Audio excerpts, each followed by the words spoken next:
And the county match dollars that you see on this budget are part of HSP's and our annual budget for nonprofits. Their operating budget money that's provided through your budget process each year. So that is already part of their allocation. This is not in addition to the amount they requested. So to date in FY23, at our adult and night-by-night shelter and our family shelter, we have served 253 people. Last year in FY22, we served a total of 339 folks in that shelter. This funding also supports our adult and family rapid rehousing program, which is stipends for the rental, and then also our staffing that supports them and HSP staffing that supports them. Last year, we served a total of 92 individuals in that program, and to date this year, in FY23, we have served 78 folks. There is also a match for shelter administration through this process.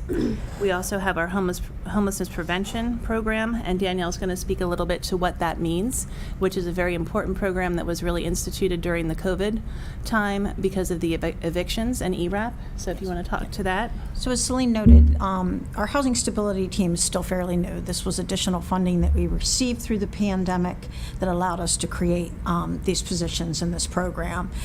It's been very resourceful. So the purpose of our housing stability team is they assist families within our community that are experiencing instability either with obtaining housing or maintaining housing. So to date, since the inception of the program, we have served over 628 individuals with housing stability needs. Additionally, what this program does is we go to court every Monday, which is when they hear the failure to pay rent cases. We also work closely with our Sheriff's Department, where we receive information on any warrants of restitution that we received in regards to people who are getting set out. What we've done so far is we work with those folks. We've actually been able to prevent 62 of those court-ordered evictions and help those individuals maintain housing as well. So there are two areas that our housing stability team works with. They also work with our rapid rehousing youth program for our disconnected youth. They are young adults between the ages of 18 and 24 who are literally street homeless. And we have been able to serve and house about 21 households to date with that funding and that program as well. Would you have any other questions I could answer for you in regards to the program? What else can we do? Pardon? What else can we do? What else can we do? What more can we do? So we've been fortunate with the additional funding and the stability of the funding we have, we can maintain this program. I think mainly what we have to do is make sure that the funding's there, that we can continue. With this program, it is walk-in needed, meaning if someone walks in the door, whether it be in our program or downstairs with HSP, one of our housing stability team members are going to sit with them immediately and do what we call a needs assessment. When we do that needs assessment, of course, what we're doing is looking overall at that individual or that household's needs. We don't look just at programs. We're looking at, food, make sure they go to the food pantries. Sure. They're doing the things there. We're making warm handoffs to DSS or YSB, which is Youth Service Bureau. So just that continued support, and as long as we have the financial support to assist that program, we will continue to make the connections and help the individuals that we have here. When they do the walk-ins, you ask them, how did you hear about this, I would expect. We do. How, go ahead. just how more can we do on marketing the program to ensure those that are in need know where to go? Because there's still, I would expect, a delta or a gap of those that need this service that are just not taking the opportunity. So one of the programs that this also supports, HSP has an outreach staff member, and we also have peer supports through the health department that do outreach that are actually going out to work and find people that are unsheltered and they're homeless, or people that are street homeless, and they're working with those individuals who may not want to come in for services and continue to try to engage them to come in. The other piece is our outreach committee that we have as a subcommittee of the COC does planning for targeted areas where they feel we need to provide a resource fair, where we really need to get that information out to those most at-risk individuals or in the more rural areas. We have one coming up next week in Tawnytown. It's going to be at Trinity Evangelical Lutheran Church. We have over 30 resource providers coming to that event to provide information, services. We're giving free haircuts. There's going to be bicycle raffles, gift card giveaways for folks to really learn about the services that are provided. And we're pushing out a press release on that today through the county to make sure people are aware and to share that globally across the county for any. It's not just for Tawnytown residents, Right. but anyone that wants to learn more. Will dentistry be there as well? They will connect them to that resource so that Okay, they understand. good. It's not going to be Yep. on site there, but Okay, they will give yep. them information about the different dental options that are available. Okay. Absolutely. So those are the type of events that we have, and we do Yeah. several of those outreach events per year. And we've even started implementing some pop-up Yeah. outreach events, even at the local hotels. If needed, because we find that some of the, and even to do outreach and education for the managers and the owners of the hotels to really help with them with an understanding of individuals that may be there that need services. Okay. The other thing I did want to say with this application that we're submitting, it shows these services, but it also gives an overview and a narrative about all the way that these services connect to one another. So when people come to access us through coordinated entry, they move into the system where they are now eligible. We identify different programs that they may be eligible for, get them on waiting lists, help them learn about our night-by-night emergency shelter where there is no wrong door there. No one is turned away if they need to stay overnight there, can move on into adult-only shelter or family shelter, and then the piece where we help them get into either rapid rehousing and also then into permanent supportive housing, and then our move-on strategy into a housing choice voucher, and then from there hopefully into independent housing, and help them through that stability process. It's a continuum of services to really walk someone into independence in their housing. And so the narrative, and Corey has worked with Danielle and done a great job to really map out exactly what that looks like in our community. And I would encourage you, if you have time, it's a lengthy narrative, but a lot shorter than our COC NOFA application, to really understand that process, because it is very well written, and we really do a lot with all of our community partners. We could Yeah. not do this alone. Okay. Any questions? I just thank you very much for what you do. And God bless you for it. Okay, is there a motion? Motion to approve the submission of the FY24 Homelessness Solutions Program grant application and accept the award. Second. I got a motion and I got a couple of seconds. I think it was stereo. All in favor? Aye.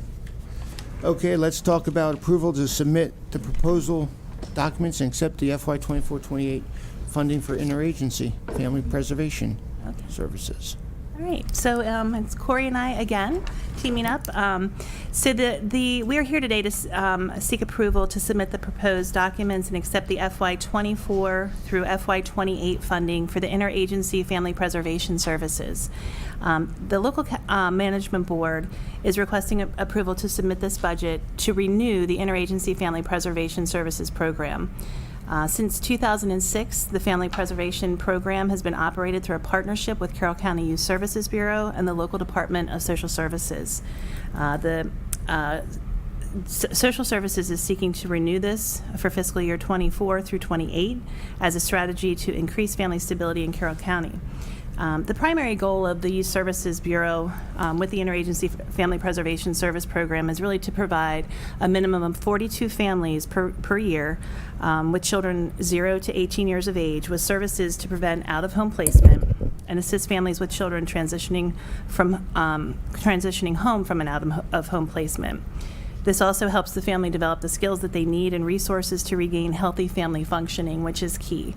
And they do this through a evidence-based program model called Brief Strategic Family Therapy. So if you've ever heard them refer to BSFT, which they will ramble off those acronyms, that is the key to their success with this program. It allows children, adolescents, and their families with problematic family relationships, significant mental illnesses, and co-occurring diagnosis, to involve the entire family to focus on ways they can change their interactions and stop that cycle.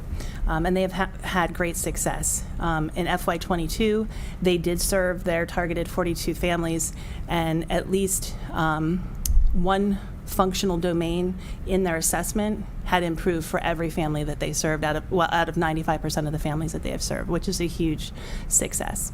So we are seeking your approval to submit for the $395,580 of funding that will then be passed through us down to Youth Services Bureau for this program. There is no cash match from the county required. Is this calculated? Oh, and I'm sorry, and this is an estimate because the state has not received their final allocation amount for this, but this is a projected amount. Okay. It may be more. That kind of answered that. Do all jurisdictions go after these type of grants? I mean, or are we just so fortunate that we have Corey and others that are just so aggressive? I mean, So You in have Carroll been so County, nice. the Department of Social Services runs the Family Preservation Program through a vendor. A lot of Department of Social Services do this in-house, but this has worked really well since 2006 to do this with the Youth Service Bureau. So DSS is very comfortable continuing this relationship, but all DSSs do some sort of family preservation. right? They look different in every DSS. You know, they have the flexibility to kind of make the program their own, and this is a model that they've been working again, you know, Yeah. almost 20 years now to work together with the Youth Service Bureau to provide this service. I just think it's important visibility for the community to know money that's not in our budget that we're not going out, trying to figure out, and then we get through the hard work of all of you to supplement and actually do the things that we can do. If it wasn't, we'd really be in a world of hurt. So, And this is a program that allows families, if it's not necessarily driven by their insurance, so they can access this service. If another family member is in some sort of clinical service, they can kind of work together, and it wouldn't exclude them from participating in this because of insurance, so that's really helpful as well. This program almost always has a wait list for families to get in and get this service, and they receive referrals from all of the partner agencies, the school system, DJS, local care team, so it's a long-standing, important program. yeah, sounds it. You're saying? And well, I was just going to say, I made a note here. It would be so interesting as we're doing budget. We're talking about money that's being spent. Is what is it? The rough total in grants that Yeah. we do, and many like this have no county match, and that's even better. But even when we match and get 2 for 1 or 3 for 1 Yeah. or whatever dollars, it's still a good investment for Carroll County, and Oh. yeah, it would be nice not to take away anything from this individual one, but you No, guys are here a yeah. fair amount with grants. It's so appreciative. I mean, the communities. I just think that the community deserves to get the opportunity to hear that and listen to these type of programs. I love using other people's money. There's no doubt, and I just feel like it is competitive, and why we go after all this because of the needs in the community. So, I don't know, maybe we can package something. I apologize. Where you were saying? Grants Office has a list of all the grants we get, so we're very successful. In fact, so successful. Another agency, not only is Citizen Services a heavy hitter in the grants department, but Land and Resource Management, and we've been able to get a lot of our MPDS requirement done as a result, using other Right, people's money as a right. result. And in 2018, I think it was, we were so successful that in using grant money that we did not actually issue bonds that year because we didn't need, Yeah. we were able to, we thought we'd need to issue bonds to pay for a lot of the, especially the land and the MPDS work, and we didn't need to. That's a good story to tell. I think, I do believe in telling our own story. And that may be something, is saying, here are all the grants, here's the packages of these type of services, and, let the community understand we're going through a budget process, which is very difficult, to achieve all the things we want to achieve. We would not be able to achieve all the things if we didn't have the grant program as aggressive as we are. So, I do want to. May I apologize? Oh, sorry. No, please, I apologize. So the one note I did want to say in grants that we always have to remember is that when there is a grant that we are passing through the county, we do have to monitor that grant. Excuse me. And sometimes there's administrative funding to support that monitoring, and sometimes there is not. And so with this grant, we obviously monitor that. We monitor their programmatic reports and their fiscal reports, and then we share them with the other grantee agency, which is DSS. So we are monitoring that and providing reporting. yep. And so just a general question, because Commissioner Rothstein had hinted at it a little while ago. And you don't have to give me precise numbers or anything. I just, as a general sense, do you find that the number of families that are at risk is increasing over time? Is it relatively stable, or there's been, and I know it's going to be difficult with the whole pandemic, and everything, but do you find that the number of families that are at risk has increased, decreased, or has it remained somewhat stable? And if feel you like don't even there's- have an answer to that right now, that's Yeah, okay too. I think there are more families maybe are more comfortable coming forward asking for help, because I think we're starting to make mental health services more accessible and sort of kind of work on getting rid of the stigma. But I do think that some of the families that are presenting with much more significant needs, either in an individual child or across the family. So it's kind of, we're better at identifying when people need help. But I also think the need is greater, if that makes sense. It does. Thank you very much. No, that makes a lot of That's a great sense. answer, and Yeah. we've talked back and forth about getting the word out. Yeah. But you made a great point. We also need to get rid of the stigma and let people come forward and take advantage of it, that there's nothing wrong with that. And we talked about that even again with the lieutenant governor. With the veterans, There's yeah. so many veterans that say, oh, I don't deserve that. I don't deserve that. Well, they do, And breaking down stigmas, yeah. step up and take part. Yep. Really well said. I attended the Local Health Improvement Coalition meeting last evening, and they did report out that we now have open access to mental health and behavioral health assessment Monday through Friday. There's a location available each day of the week in Carroll County now, and that's a great improvement from where we sat quite a while ago. And one of our FRF projects that you all funded was with the Youth Services Bureau. They received funding to expand their open access. So that is another piece Right. with the mental health, where someone may not need it until they need it today, and there is availability for that. And just to be clear for the community, FRF was federal dollars received post-COVID or in the effects of COVID. So, no, thanks. Any other comments? I know we kind of almost went down any rabbit holes. I think we just amplified the importance of this. So, Absolutely. appreciate that. Is there a motion? Motion to approve submission of the proposed documents and accept the FY24 to FY28 funding for interagency family preservation services. Second. I got a motion, got a second. Any discussion? All in favor? Aye. Okay. 2 for 2, approval to submit the proposal documents and accept the FY24 through 26 funding for promoting safe and stable families. Okay. So again, this is another similar situation where we have funding that we're going to be passing through to subcontractors. The Carroll County Local Management Board is requesting approval to submit a proposal and budget to renew the Promoting Safe and Stable Families program. Again, this is funded through the Department of Human Services. And the Safe and Stable program is a partnership between the Carroll County Youth Services Bureau and the Family Center of Human Services Program of Carroll County. The Department of Social Services and Carroll County Local Management Board also are involved, obviously. the goal of this program is the establishment of permanency for young children in Carroll County.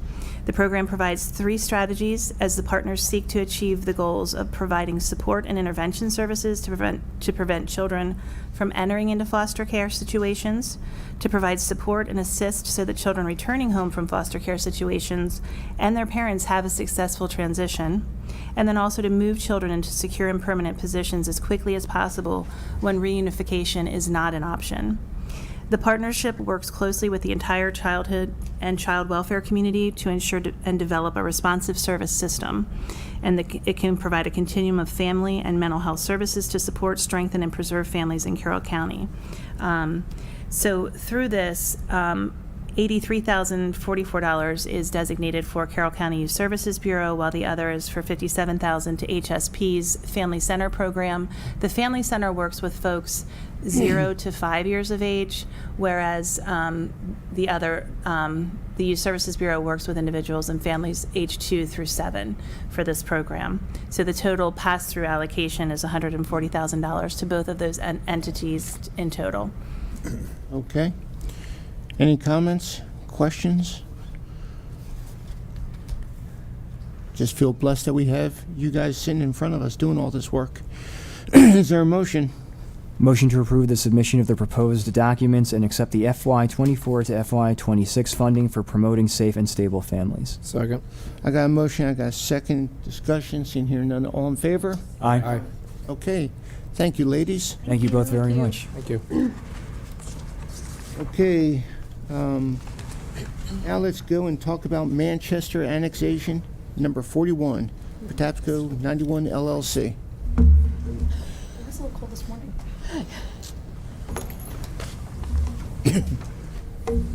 Good morning, Commissioners. Morning. We are here today to present to you Annexation 41 for Manchester Patapsco 91 LLC. We do have Alex Perricone from the Town of Manchester with us today to answer any questions. This is the first time you're seeing this annexation request, and this also has a zoning waiver attached to it. So with that, Hannah Weber from our department is here to present to you the annexation information. Okay. With that, good morning, Commissioners. We are here for a Manchester annexation. So this annexation area is approximately 13.92 acres. There is access to Jommer Drive, a private drive, and then also Washington Way via Briar Way. This annexation area is being petitioned by the property owner, which is Patapsco 91 LLC. Here you can see that we are on the southern end of the area of Manchester inside the municipal growth area. Here you can see it is part of an existing enclave, which means that this, as well as the adjoining parcels, are completely surrounded by the Town of Manchester's corporate limits. This now is, it goes against Maryland State Code, an enclave, but annexing this piece of area would shrink that enclave size, and it was originally annexed prior to that enclave rule. And you can see there are also other enclaves inside the Town of Manchester. So here you can see an aerial view of the annexation area. It is slightly improved with some dwellings, but there is nobody that currently resides on the property. The petitioner has stated that they are intending to develop the annexation area when annexed into 14 residential lots. The current zoning under the county is R40,000 and conservation. The petitioners have requested to be placed into the R10,000 and conservation zoning districts in the Town of Manchester. Is that what the surrounding area is, or 10,000? So the surrounding area is actually R15. Yeah, sorry. Yeah, in the Town of Manchester. And, oh, I'm sorry, actually R20, no, R15. R15. You Yeah. got it. Thanks. So the plan is to keep the conservation piece the same when it is annexed, and then the R40,000 piece that surrounds that would be placed into the R10,000. So since the R10,000 zoning district is 50% more dense than the county's R40,000 zoning district, that requires a zoning waiver, and that has been requested by the town. The designated land use for the annexation area is medium-density residential. This is taken from the 2018 Manchester Comprehensive Plan.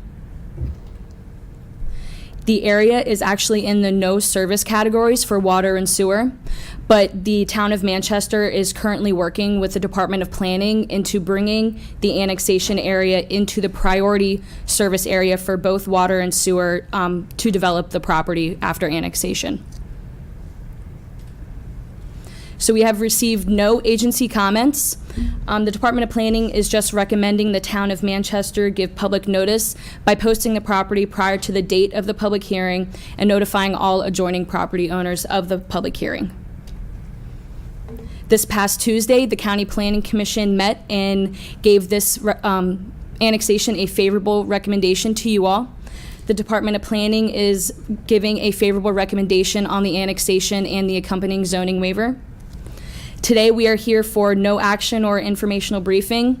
If you guys are ready to make a motion today, that is certainly a prerogative. But if not, we have time scheduled next Thursday, the 27th, for your official approval, denial of the zoning waiver, and then forwarding the comment letter to the town of Manchester. Okay, thank you. And I apologize. Are there any public comments prior? I should have said prior to this. Pops Kelly. Weird how that happens. Good morning, Commissioners. Kelly Schaefer Miller, 73 East Main Street, Westminster, Maryland, 21157. I'm here this morning on behalf of the applicants, or petitioners in this case, Patapsco 91. Patapsco 91 is an entity that's owned by Mr. John Serra and Mr. Shane McQuay, who are both Carroll County residents and small business owners in our community. Mr. Serra is here with us this morning. I also have Linda Alexander from CLSI, who has prepared the plat and the accompanying materials in case there are any questions of this board. I did just briefly want to state, kind of in answer to Mr. Rothstein's question, that the request for the R10 zoning district for a portion of this property, the rest being conservation, would result in development that's consistent with the surrounding area. The surrounding area is zoned R15, but has been developed under Manchester's clustering provision. I was lacking the word there, which has resulted in development consistent with the R75 district. We have had meetings with the town's planning commission and mayor and council on this petition. It will go back for a formal public hearing in May, but some of that discussion was specific to the lot yield on this property. So there's been a commitment of a maximum of 14 lots with the town of Manchester. That information was also in Hannah's staff report, but I wanted to point that out to you. So thus far, it's been the comment from the town's planning commission that the plans that they've seen, the concept plans, have been consistent with that surrounding area. And so far, they've been supportive, although, like I said, it has not gone to an official mayor and council vote yet at a public hearing. So I'm here, happy to answer any questions. We also have Mr. Perricone from the town of Manchester as well. Thank you very much. Okay, thank you. Any questions? Yes. Will this have any clustering? Will this end up with any open space, or will the lots take up the whole property? This will result in clustering.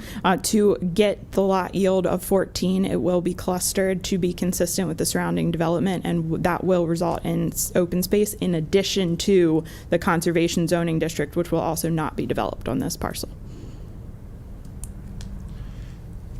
Okay, Chris, you could take down the clock. Thank you. Any other questions? Yeah, one Yeah, more. please. Does the town have any reservations whatsoever about this? Good morning, Commissioners. Alex Perricone, Town Administrator. No, the town does not. We support this annexation. So, I apologize. With that said, that one map of Manchester with, I want to see some of the donut holes, some of the parcels that are, to the left. Is there an intent from the town to also identify those properties? And So as part of this process, specifically with this property, we had the petitioner notify those residents who are still be in the county Yeah. if they would like to join in this annexation, and there was no response to joining from those homes. Okay. However, as part of our process, the Planning Commission will, if this goes through, will require the developer to have sewer and water outlets at the edge of the property for the time when those individuals or future homeowners decide to come into the town of Manchester. Okay. Yep. Not part of this decision, but since you joined us, how long have you been town manager? I started December 23rd. So we finally got rid of Steve Miller. Oh, He you ju- don't have to say he that. just walked home and didn't come back to work. How's that? Okay. took his box and welcome left. aboard in the town. Thank you. Yeah, I would get away from the mic before there's other things to be said.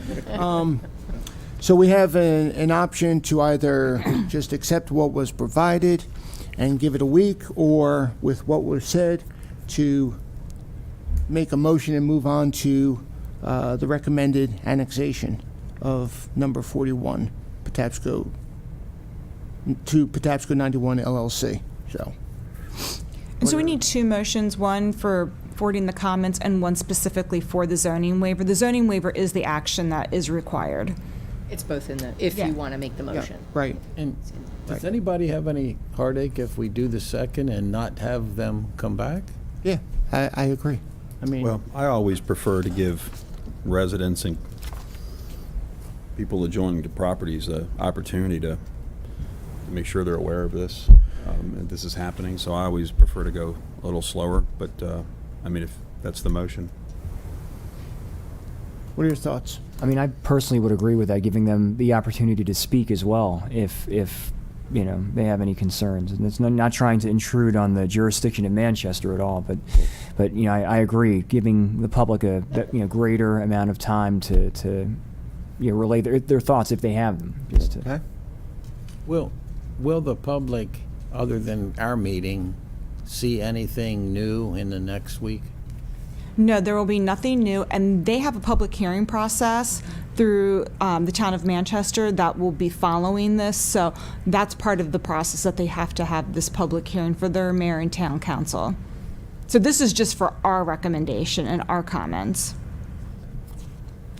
Right, just to, So- for my clarity, the town ultimately has the say, and they could decide to or not to annex this. Correct. right? And the only action and why it's critical for you all is the zoning waiver. If you do not issue a zoning waiver with this request, then they cannot rezone for 5 years, and it puts everything on hold for 5 years. So, in other words, to go from zoned 40,000 to 10. 10. 1,000.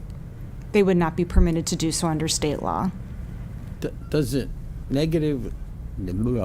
affect anybody here in a negative way if we wait a week? You guys are fine with that, right? You'd love to see us next We're week. happy to come back next week if you'd like us to. I did briefly just want to say that this has gone to Planning Commission at 2 meetings, and then today and there has been no public attendance at any of those meetings as well. That is So correct. just, And no comments just to received. note that for your information. Okay.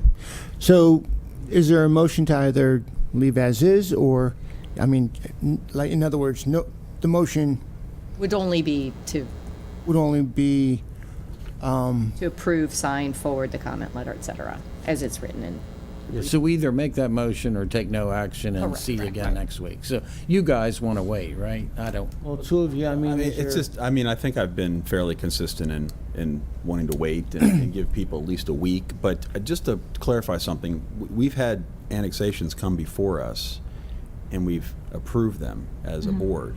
But you just mentioned that that won't happen in this case? No, so actually the opposite. So unless there's a zoning waiver, your only legal authority is the zoning waiver.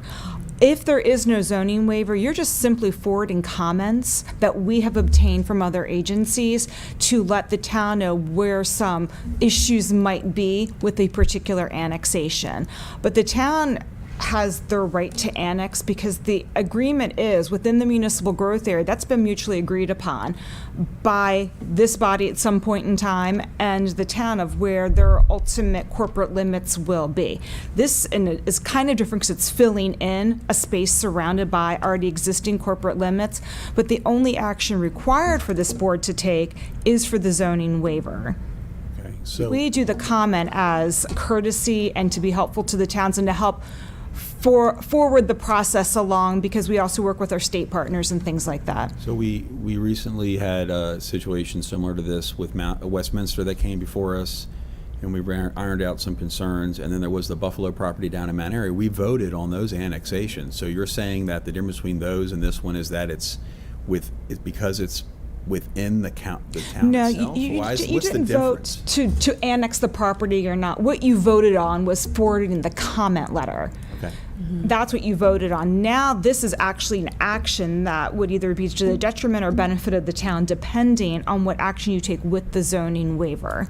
Okay, so the annexation piece itself, that would come back regardless at some point? No. The Trying to- annexation- trying to do two municipality. with this. An annexation is really by right to the municipality. The board's only yay or nay is the waiver. I don't. It's almost as if the town doesn't need to come to the county at all if it's just annexation.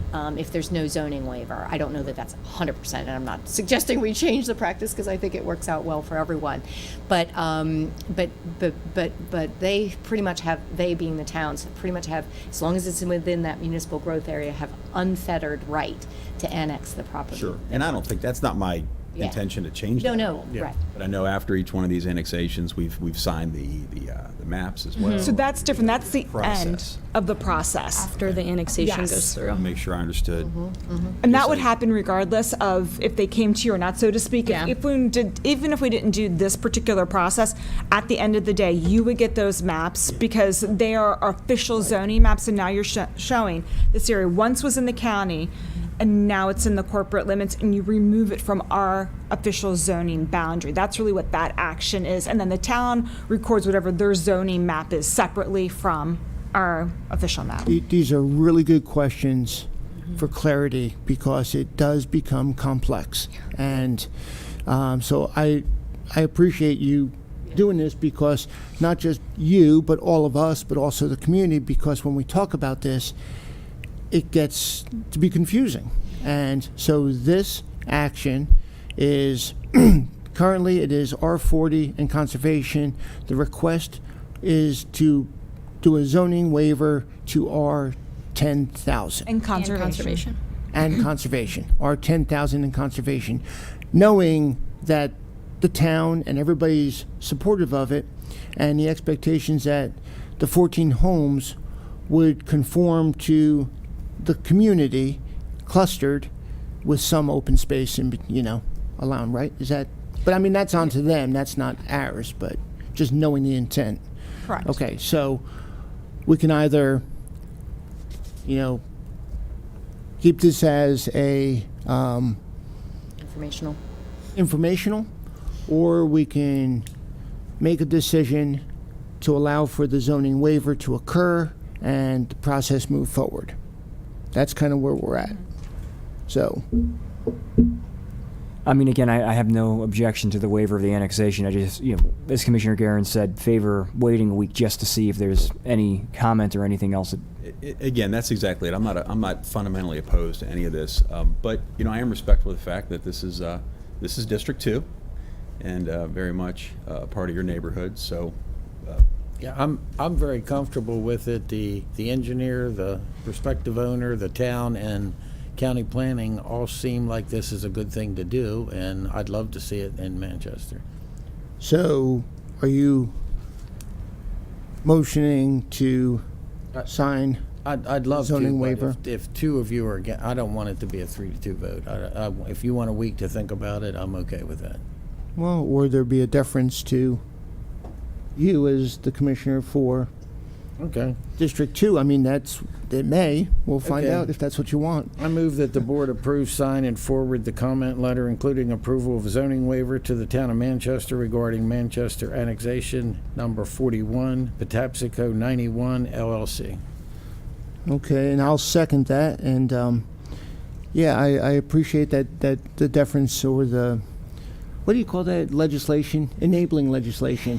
When they have something for a county or jurisdiction, you know, it's deference is the right word. It's Yes. respect and yeah. it's a big word I don't typically use, so I appreciate getting the validity from my colleague to the left. Is that your word of the day today? I'm not sure what it is.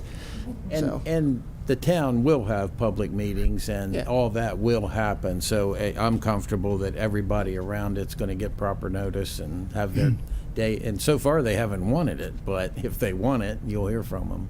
So Commissioner Guerin, does that help alleviate your concerns? It does. Okay. Okay, so I got a motion, I got a second. Any further discussion? Indifference. Okay, all in favor? Aye.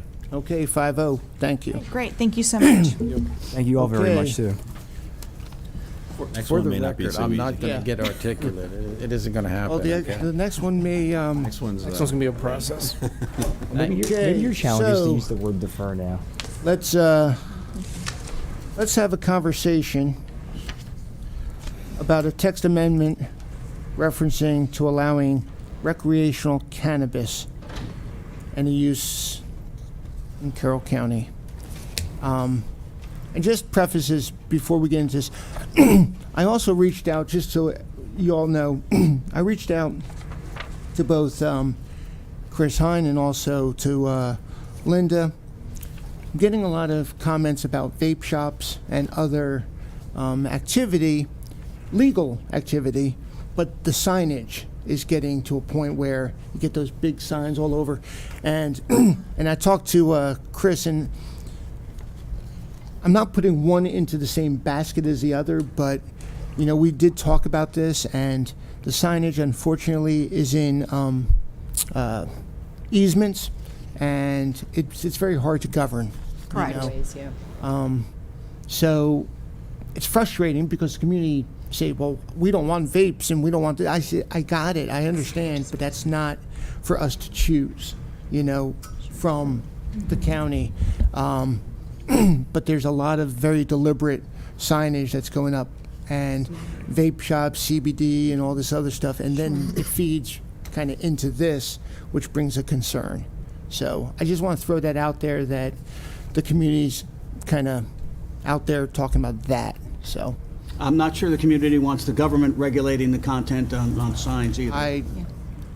well, no, except where the signs are placed. Where the signs are placed, yes, but the content, And No, the content's not it. It's the where the signs are placed being overwhelming to the community, saying, why are we allowing signs right up on the curbs of these? they are not state legal. highways? We have an ordinance that prohibits that. We do have an It's ordinance just very that- difficult to enforce. That's correct. We have an ordinance that prohibits it.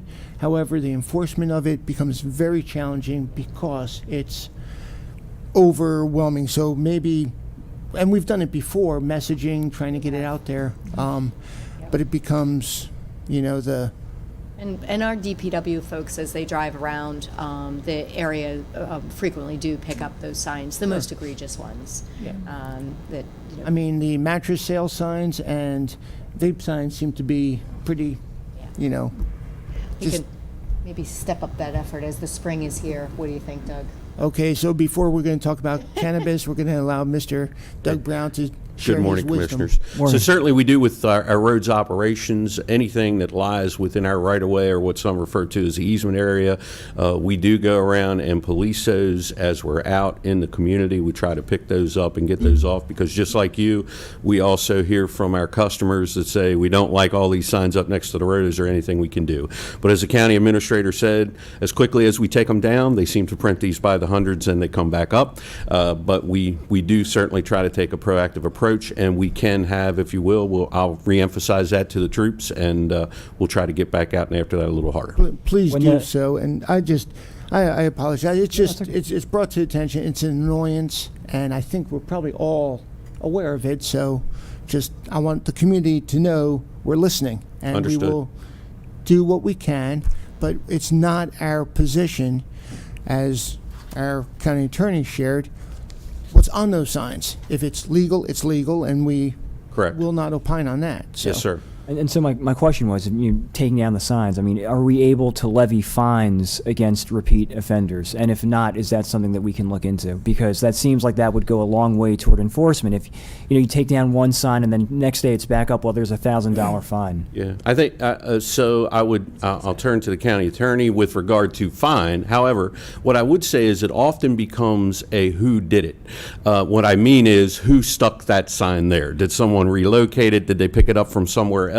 So the burden of proof would be on us to prove that a company actually stuck it within that right of way when someone else could have gotten it from them, much like a political sign, and say, okay, I'm putting it out here because I want everyone to see what's going on. So we haven't done that, and we try to be good community partners and good business partners, quite frankly, because we know people are trying to operate regardless of what their business model is, and so we try to talk to them first. And generally we get compliance, but it is a constant effort required. And I'm not trying to derail this topic, but it kind of, it's on my mind, and it's an annoyance. So, yeah, I mean, Mr. Burke, do you have any thoughts or comments on either fines or a way to curb the signage? Signs are addressed in the zoning ordinance. We'll take a look at that and see if that's an option. Okay. Thank you both. Any other discussion on that? I just want to kind of throw it out there. Okay, now from that, let's talk about recreational cannabis. So I'm also accompanied by Mary Lane and additional Hannah Weber. And we're going to change that misnomer. And I apologize that it's in the briefing paper labeled this way, but really adult use is the proper terminology. And that's been defined by the state of Maryland as such. So we're going to continue to refer to this as adult use. As you know from your briefings from Mr. Fowler, that the legislative session did approve adult use cannabis in addition to the medical cannabis in the state of Maryland. It will take effect on July 1. Why we're here from a planning and zoning perspective is that this can be regulated to a limited extent within your zoning ordinance. For us to address it within the zoning ordinance, we need your referral to the Planning Commission for them to have discussions on this. So with that, just to give a little summary of the legislation is that, as I said, this past session, the Maryland General Assembly allows and voted to approve the selling, growing of adult or recreational use in the state of Maryland.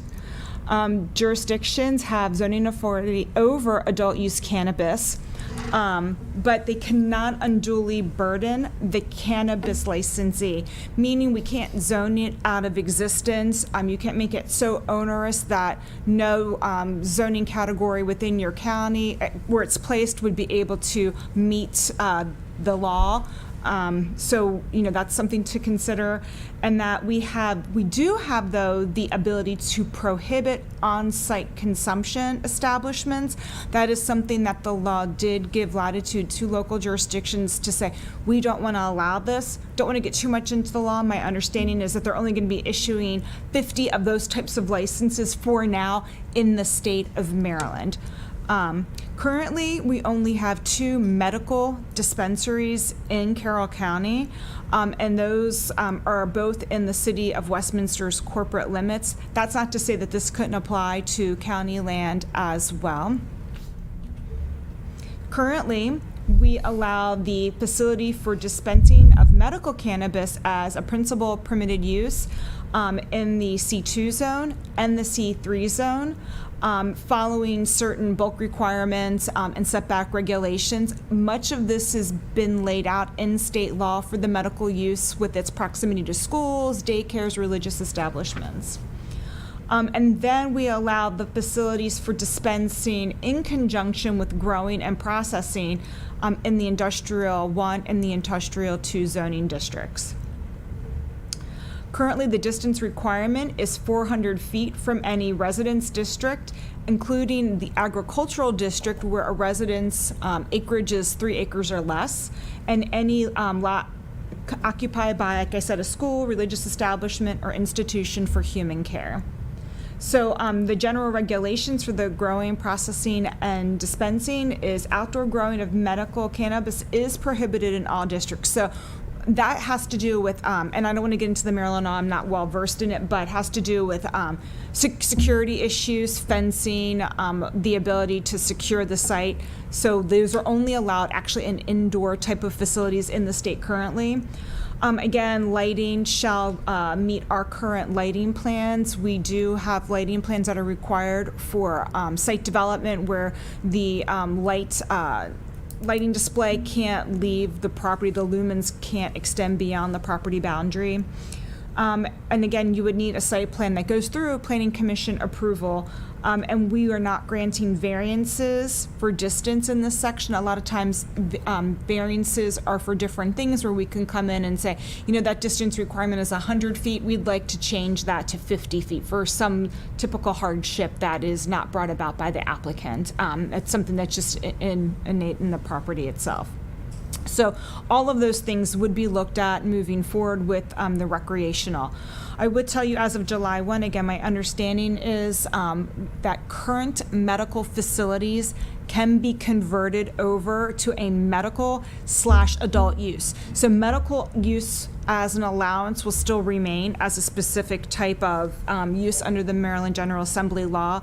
The adult use is a separate definition and a separate law under the Maryland General Assembly, but medical dispensaries can then convert at that point in time to the adult use dispensary as of July 1. And then new adult use only could come forward within the regulations to be permitted. So I think big direction we would need from you is the allowance of on-site usage, whether you want to allow it or prohibit it, or within certain circumstances, and any other conditions you see applicable to this use that would not unduly burden the industry. So I have 3 suggestions, if you don't mind me leading off the discussion on this. Could I ask one quick question, Joe? Oh, yeah, of course. If you don't mind. So you said currently there's 50 potential sites in Maryland for on-site. Is that what I was to understand? That's my understanding of Okay. the law, that their own, and again, all of this is going to be licensed and regulated through the Alcohol, Tobacco, and Cannabis Commission, which is a newly established commission for this particular use, adding it to the alcohol and tobacco. So they will be the regulatory body and authority for administering licenses for all of this, including, my understanding is that on-site consumption component. Okay, and so at this point, I'm going to make the assumption, which I don't like to make assumptions, they haven't given out any of these 50? Nothing has happened. Yeah, okay. This commission is just being formed and established, and we are waiting to hear more guidance. But for us, the first step is just making sure that you are sending it to Planning Commission. We are in no hurry to move and expedite this, but at least if referring it to Planning Commission as things come forward from this particular regulatory body, then we can have those conversations with our Planning and Zoning Commission to make sure that we're thoroughly discussing and vetting this proposed zoning change. Okay, thank you. Commissioner Bigliotti? No, thank you, Commissioner Gordon. So first I would say 0 on-site consumption, no on-site consumption. I mean, I know that marijuana is delivered in any number of ways these days, but we do not want to add to any of the dangers that may be on the road that somebody typically encounters on a day-to-day basis either. The second thing, I don't know whether or not what we have right now does or does not have some kind of a nuisance caveat for a neighbor. For example, if I have a business next to a dispensary and they are not, clean, or the smell is overwhelming, or they are somehow deterring from customers coming into my store, what is my process for making a complaint about that or trying to have that situation taken care of? So I think there has to be some kind of a nuisance waiver, something in there that allows rights to surrounding property owners, business owners, residents, whatever, to take action. And then the last thing I'll ask is, so the 400-foot requirement, I'm given to understand, and please correct me if I'm wrong, that the maximum distance is 500 feet? 400. It is 400, so we cannot increase that to 500. Well, in our zoning code, the maximum is 400. Well, there's certain uses that have 1,000. They're really heavy industrial uses, if that's what you're asking. But we could provide you with information. If you increased it beyond the 400, you may be unduly burdening them, because when you look at all the potential C2 and C3 sites and you draw more than 400 feet around it, you may be eliminating. But when we design this, it's not a maximum, it's a minimum of 400 feet. That a facility cannot be in place any less than 400 feet. Right, and so I'm So you're To extend looking that. to extend. I see what you're saying. Sure, and that might be that unduly burden, as Mary said. A lot of our C2 and even a lot of our C3 properties are small, especially the C2, which is the preponderance of our retail zoning district, and they're small. I mean, they might be an eighth of an acre, a fifth of an acre. You know, they might be 400 by 400.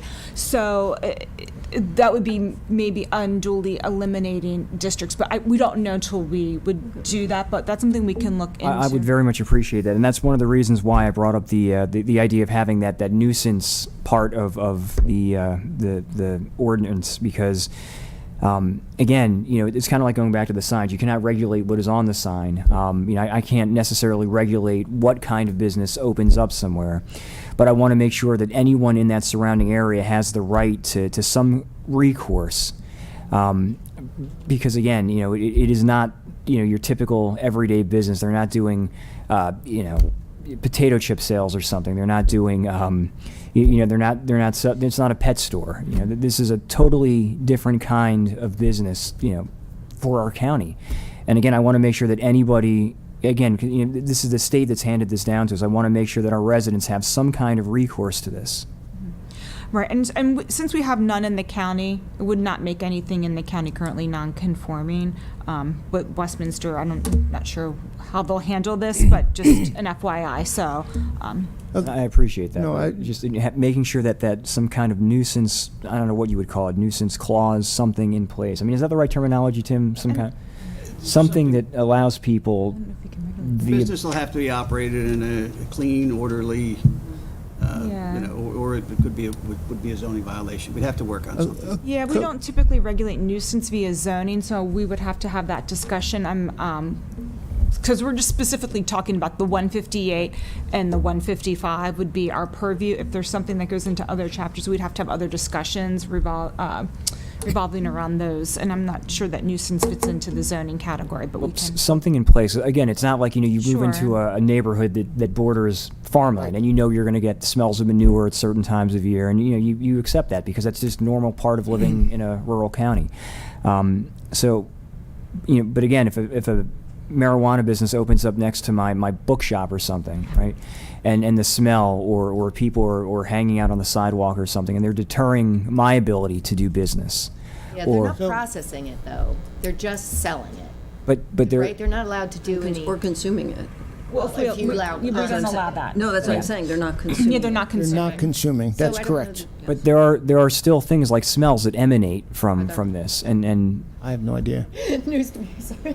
So That could be. no, I appreciate. I mean, if I, yes, I'm good. Thank you. just a couple questions, because I don't know. I know what, you know, cannabis was. I don't know what cannabis is now as far as consumption. You know, I hear about like gummies and all this kind of other stuff in consumption. So I don't know if it's the historical way of consuming, you know, through smoking it or other things. But that is, you know, a concern dealing with, you know, that smell emanating and that kind of stuff. When we were doing the zoning for medical marijuana, we got into a very serious conversation about distances from schools and from other locations. One of my colleagues was very animate that he wanted it nowhere near. And I was not as animate, but I was saying if it's medically distributed, then we should encourage the appropriate use. And said, well, anybody can get a card and things like that. I said, well, we should enforce the medical piece of it if that's what's being allowed, regardless if I agree with it or not, and govern it in that manner. That's how we kind of got out to the 400 feet. It was much farther out than 400 feet in the discussion. So if we want to make adjustments to that, especially since there's only 2 facilities now. That would not pertain to this because they're in the city of Westminster. Okay, Yep. So we have nothing right now in the so county we can proper. take a look at that Yeah. appropriately, and I have no issue with distance because 400 feet is really not that far. It's a football field. There's a balance between encouraging, this capability or this sales, and discouraging and acceptance. Well, we were saying the comfort level and acceptance level on other actions, maintaining Carroll County's culture and community. I mean, these are all parts that play into this. Right. But the fact is that it is being allowed. It was voted on, whether we agree with it or not. So I think you're coming to us today to get a bit of guidance, but to really get the Planning and Zoning Commission's work, on this, to get them to say, okay, Correct. what does right look like, and then come back to us with the recommendations. That's really what you're asking for. Absolutely. Okay, so, I mean, it's not to fix all the problems, today, but, Right. I just, we're out of the blue laws. We're out of the dry counties. We're out of certain activities, again, whether we agree with them or not. But there's a balance between that and the allowance. There's a balance between maintaining our culture and, allowing this. And ultimately protecting our citizens who do not want a part of it. I understand, but nefarious activities don't have borders, we don't have a moat around the county, and I don't want to make it easier for the county to get certain things, but I also want to be realistic, saying that, okay, this community right outside, you can get, X. So, I mean, I understand that. it's difficult because I don't agree with the recreational use personally, but from the dais, I can't, also say that in a sense that it has been agreed upon through, referendum and through now being legislated, at the state level. So we can be further restrictive, and I think we should be, where it's not to be Unduly. unduly Burdensome. another big word, unduly burdensome. But I mean, yeah, I'd be very interested to see what the Planning and Zoning Commission. I think it's a very diverse group that we have on the Planning and Zoning to come back to us with some ideas. But okay, those are my thoughts. Any thoughts on I this? have a couple. The land use categories that you've designated on here, is that the only ones it will be allowed in? Well, that's what it's currently allowed for the medical.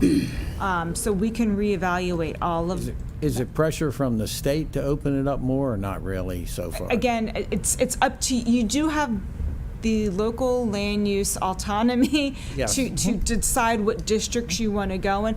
For the medical discussion, the board felt at the time that these were appropriate districts for the dispensing and growing and dispensing. And these properties, are most of them in public water and sewer, or not really? It varies. I would say all C3 is on public water and sewer because we only have that in the Freedom area. I don't think in Finksburg. Maybe. Finksburg, there's a few. Oh yeah, maybe Finksburg too. There's a few here. And the C2, other than the Freedom and Finksburg area, we don't, and a little bit around Westminster as well. C1 is probably the most commercial that's on well and septic. And then the I1, I2, I would say similar. Yeah, and I haven't paid attention to the medical sites. I was involved with one, and it needed a lot of water, and they were trying to get permission to use recycled water and gray water. Is that allowed here, or that would have to be? I don't know what the state's regulations are as far as the consumption of water and the usage, and it wasn't written in the bill as such. It was more just the allowance of the facilities and the usage. And they did not really address in this legislation the growing of the medical cannabis. And I believe there's only so many licenses of that, but now you also have personal. You're allowed to grow for your own personal consumption as well. But the ones growing to sell, are they restricted to only growing indoors? That's my understanding as of now. What I thought too. I don't think they changed that, but that could change. That could change under this regulatory commission. We don't have enough information yet. Yes, So exactly. that's why we're going to be very slow and deliberate in how we approach this. I've gotten some contact from people, and I think they're wrong, and I hate to open up Pandora's box, but what the hell, who cares? They thought this was a great boom for agricultural people in Carroll County, but as I see it, it may not be zoned in those areas, and it has to be indoors. And like I say, what I've seen of the medical sites that we proposed to people, they didn't get the license, so we didn't get to follow through. It was the water requirement was really, really heavy. So that right now there isn't any indication that this is going to be ag people, and you don't grow it like tobacco as much as people think you do. No, or the hemp either. That's also, and a lot of people may confuse that too, because hemp is allowed to be grown, and I do understand that from people that live near, it can be smelly on certain times of the year, but that's completely different and does not have the THC levels that cannabis does. Yeah, and that can be done outside. Yeah, right? that can be done outside. Yeah. And that's more for fiber and those types of products, Yes, ropes, yes. yeah. Now, for the sale, if we were to restrict the products they're selling, that's probably undue. That's probably not fair to them, but I know a lot of people are more open to smoking than they are to gummies being all over the place. But we can't restrict that. No, we can't discriminate against the type of what someone's selling. That's what I thought. Sounds like the sentiment is slower the better in developing I understand. these ideas. I mean, but yeah. I'll make a few comments. First of all, let's be clear, cannabis is a dangerous drug, and it is not the same cannabis that you're referencing, and you ask a good question, and it's much more powerful, and THC's levels are much higher. Oh, is it? And I clinical studies have already said that this is not a calming, the result of smoking a lot of this, it doesn't have a calming effect on the long term. People develop psychosis and all kinds of other issues. The state, we haven't really, we're going to be struggling with how to handle people who are driving while stoned, or whatever you want to call it. There's no testing. And the issue of the different delivery methods is very problematic, because if you're ingesting it, you could ingest a large amount of it and wait for a result. By the time the result starts, you've already taken too much, and you're deathly ill, as opposed to other methods. So sometimes when you've got a choice between a bad decision and a worse decision. Sometimes the best decision is to do nothing. And I know that the Maryland General Assembly passed this law. They passed a lot of bad laws, even though they knew that other states who have already experimented with this usage are regretting it, and some of them are very left-leaning types of states. So again, this is no reflection on the motion and the briefing itself, but I don't know why we have to do anything right now. We shouldn't.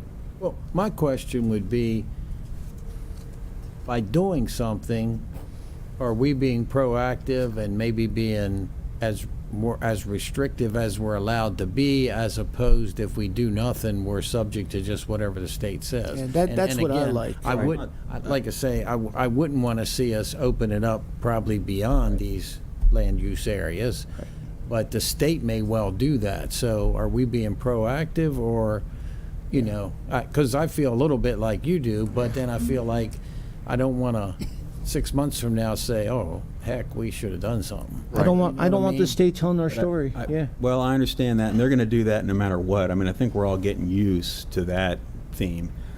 But if it doesn't, at some point, I just feel as though once you send it to Planning and Zoning Commission, we as elected officials have started the process.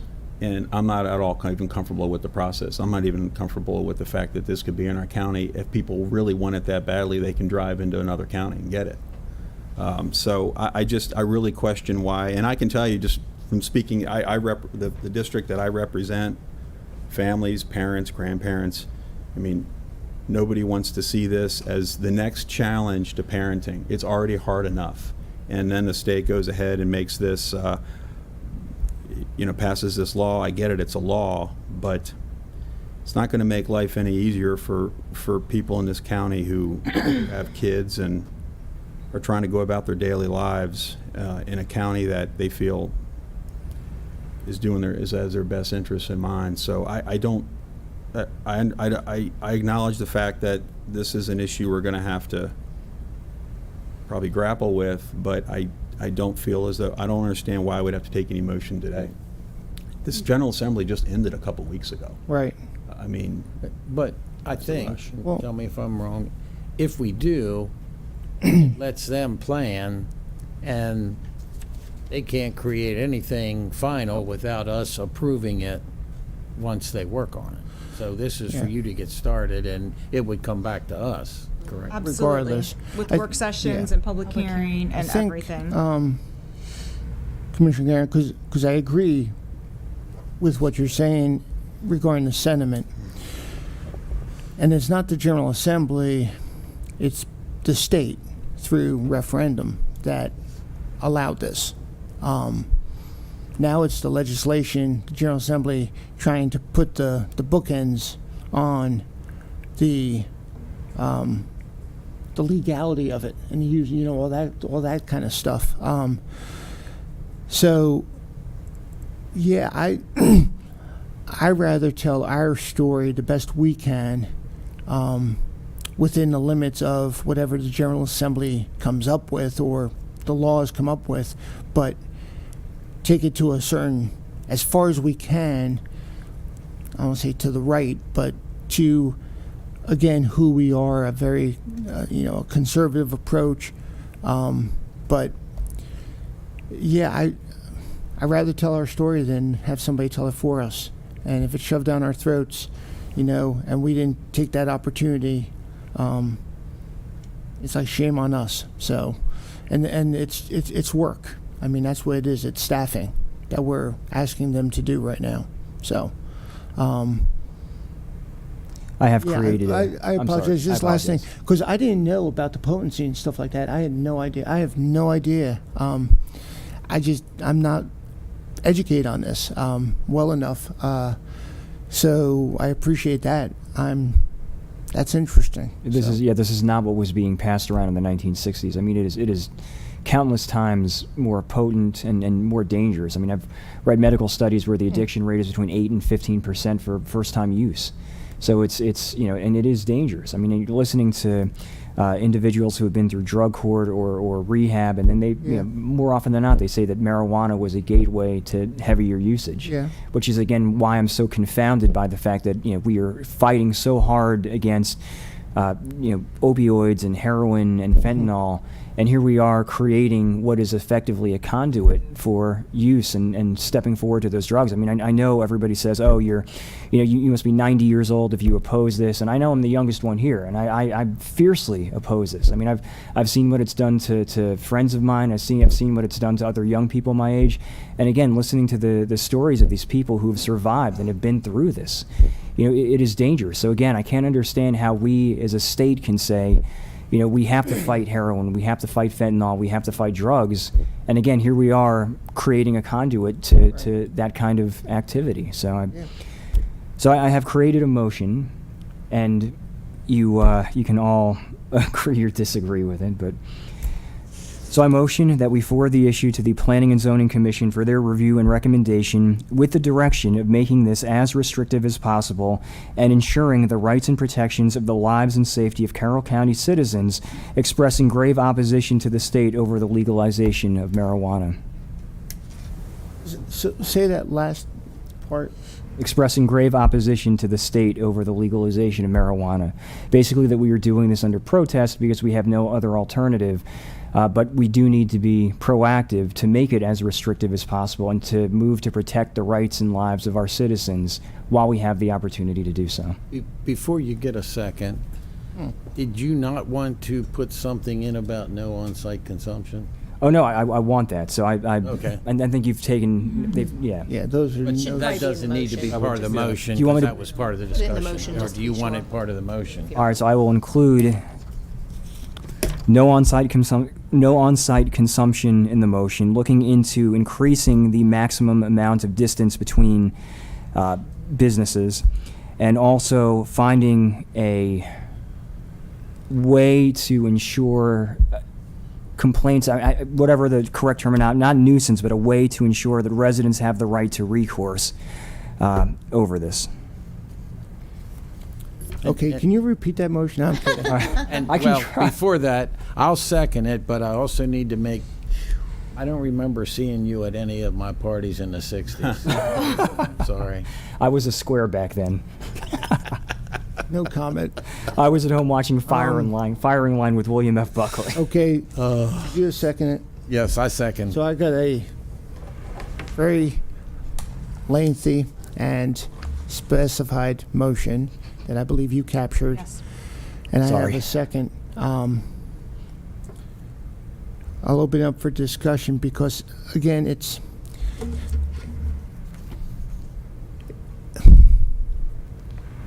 One, it's comfort and acceptance. And honestly, I must have had my head in the sand. I did not know about potency and things like that.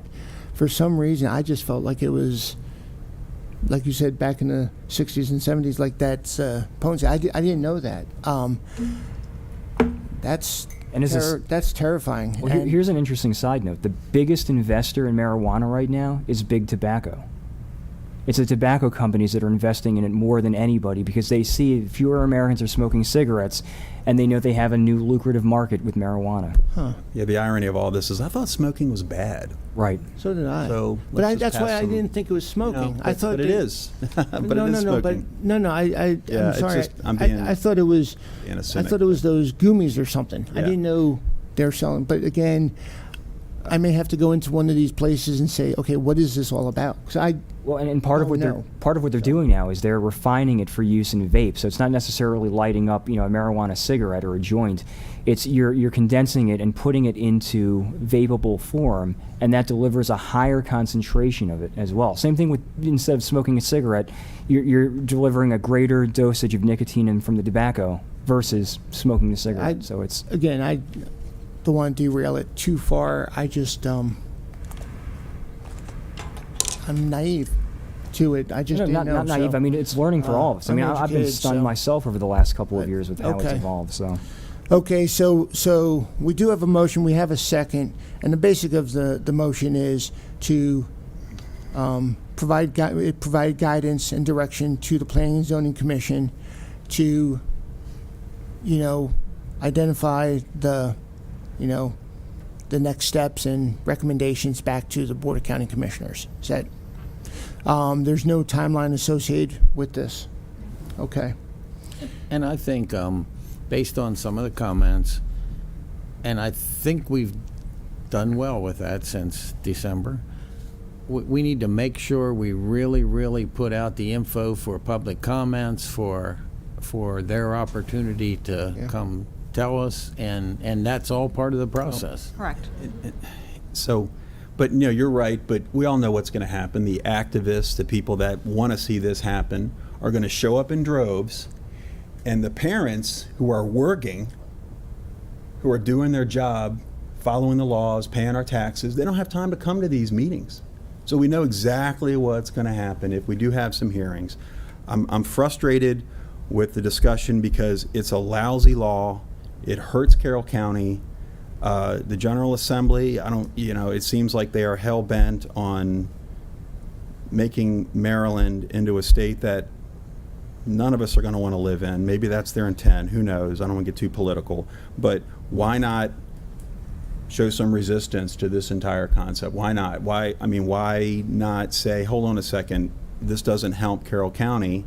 I think that it's going to make things worse, not better, and just hold off. Why not? What do we have to lose? Are they going to come in and file a lawsuit against the county? Well, then put me on there as a plaintiff. I'm fine with that.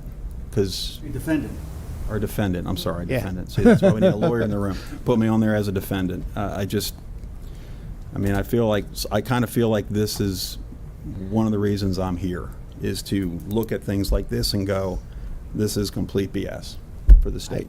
So let's just play the game that the other side plays sometimes, and just defer any action and maybe have some further discussions on how we want to handle it. Commissioner, I agree with you. Everything you just said, I agree with, except that in order for us to step up,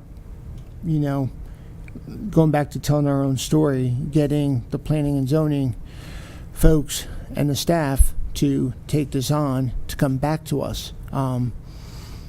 It's not to, and the recommendations may go exactly where you're going. My biggest concern that I have seen, whether it's here or in prior lives, when a higher headquarters or a higher jurisdiction comes down and says, you will do. And I'm like, dang, why didn't I tell my own story so they don't come down and do that? And there's more reluctance. I understand. That's kind of where I'm at. But everything you said, the sentiment's there. I agree. So. And Commissioner Guerin, I would humbly suggest that we could do both. We could take proactive steps to make this as restrictive as possible in our county. And if you're interested in, I don't know whether we could file suit against the state, I have zero concern with that whatsoever. I have zero concern with trying to voice opposition in some capacity. I have zero concern about that. Well. And if we do public comment, maybe make sure it's in the evening. And unfortunately, like some other issues we have going on, it's all about the money. And yes, we're going to hear companies and developers come in here and try to out-talk the parents and the regular taxpayers we have. But I've been impressed how our planning and zoning and our planners have received comments via emails and texts, and even when we receive them and people say, why are you doing this during the day? I can't make it, but I am fully and 100% against this. I push that over to Linda, and they reach out to them and ensure that they capture those comments.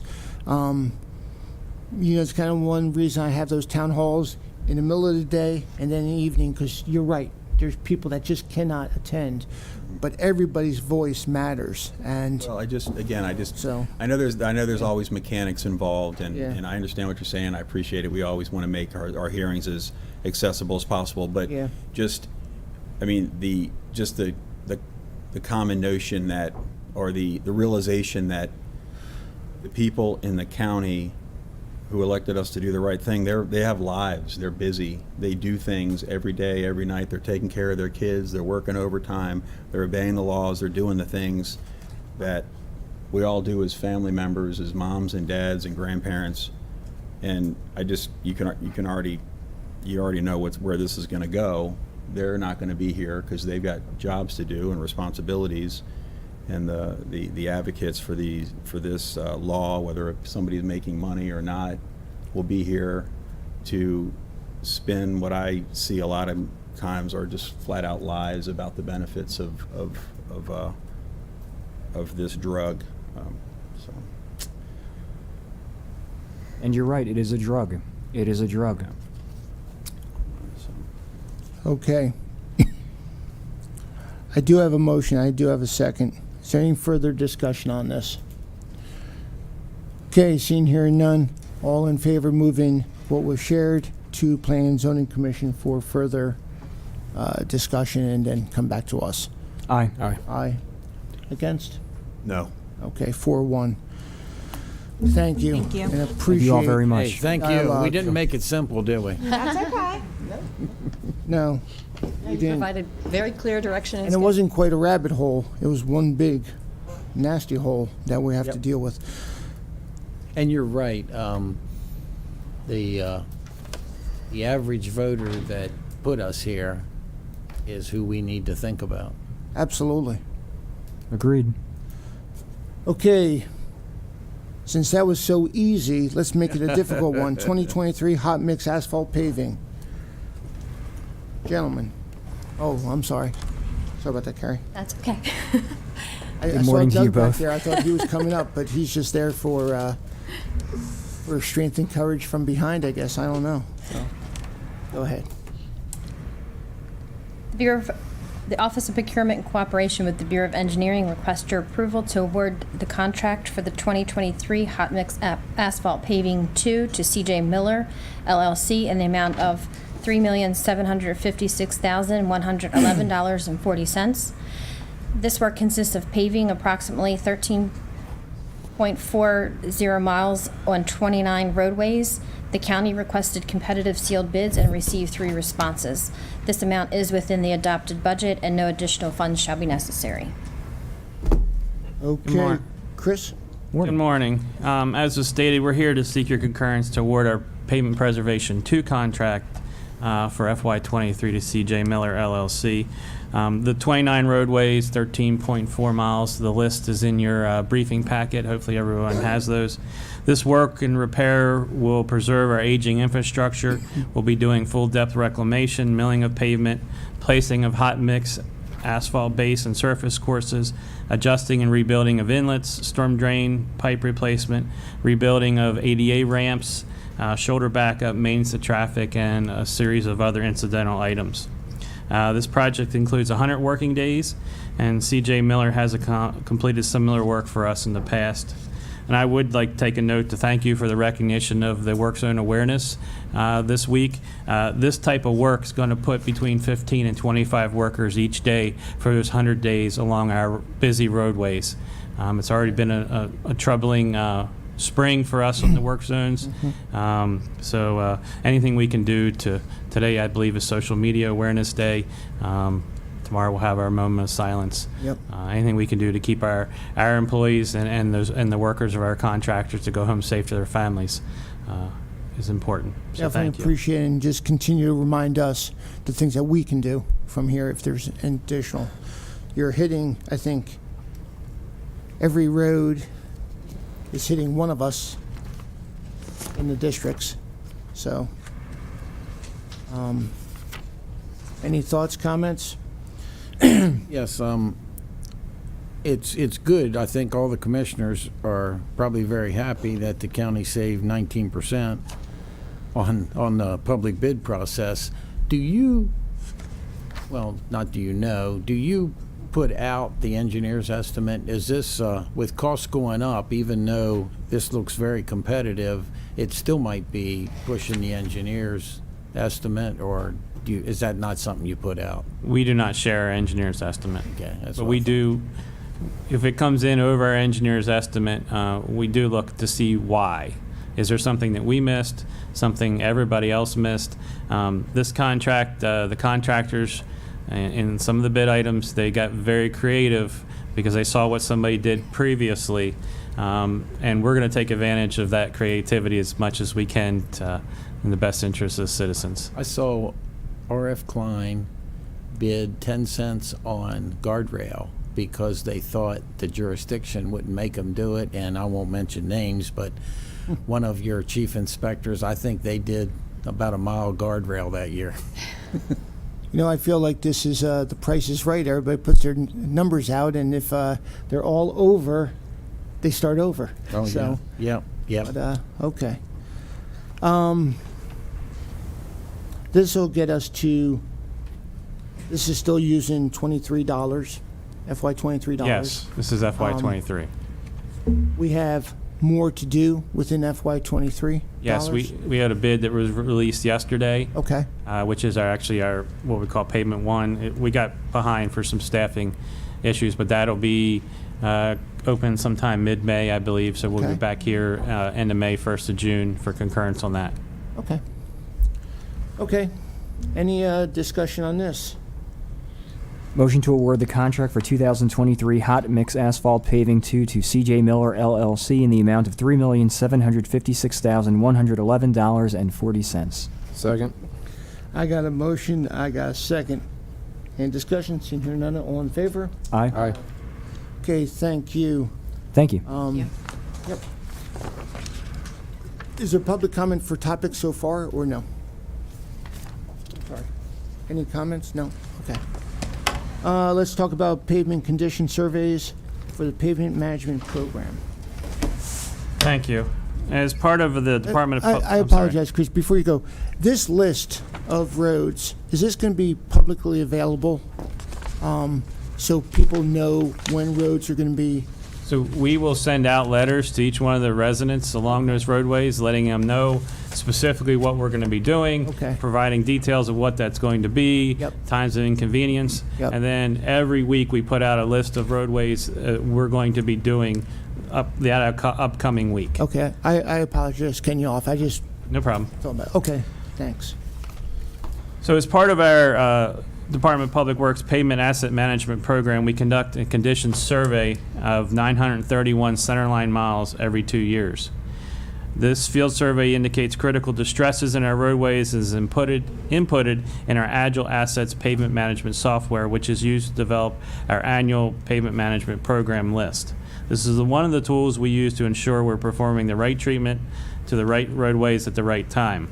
The Kircher Group has been performing this pavement condition surveys for Carroll County for several years, and they are one of our term contracts, which was previously competitively bid. So this work is for the next upcoming projects. Every 2 years we go out and reassess all our roadways. Where are they? And then we'll develop our work program for the next 5 years out of this condition survey. This, Commissioners, just to add, would be sometimes if you write us, for example, this year, and we have a customer who says, hey, where's my road on the repaving schedule? We will come back with you with a response that often says, well, currently, it's right here.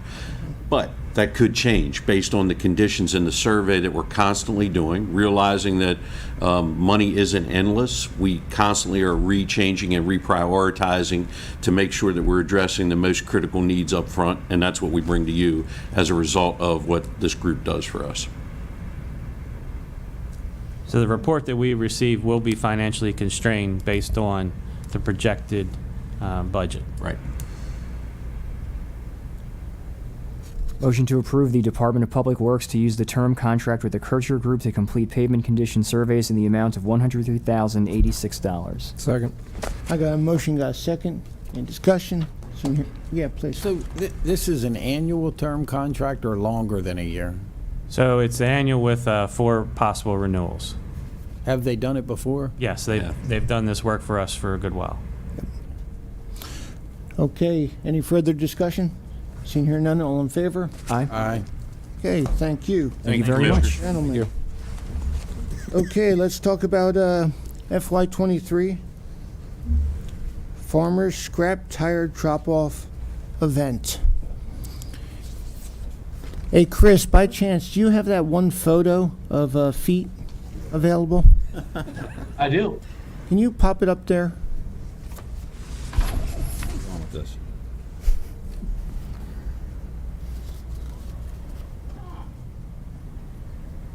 maybe? No?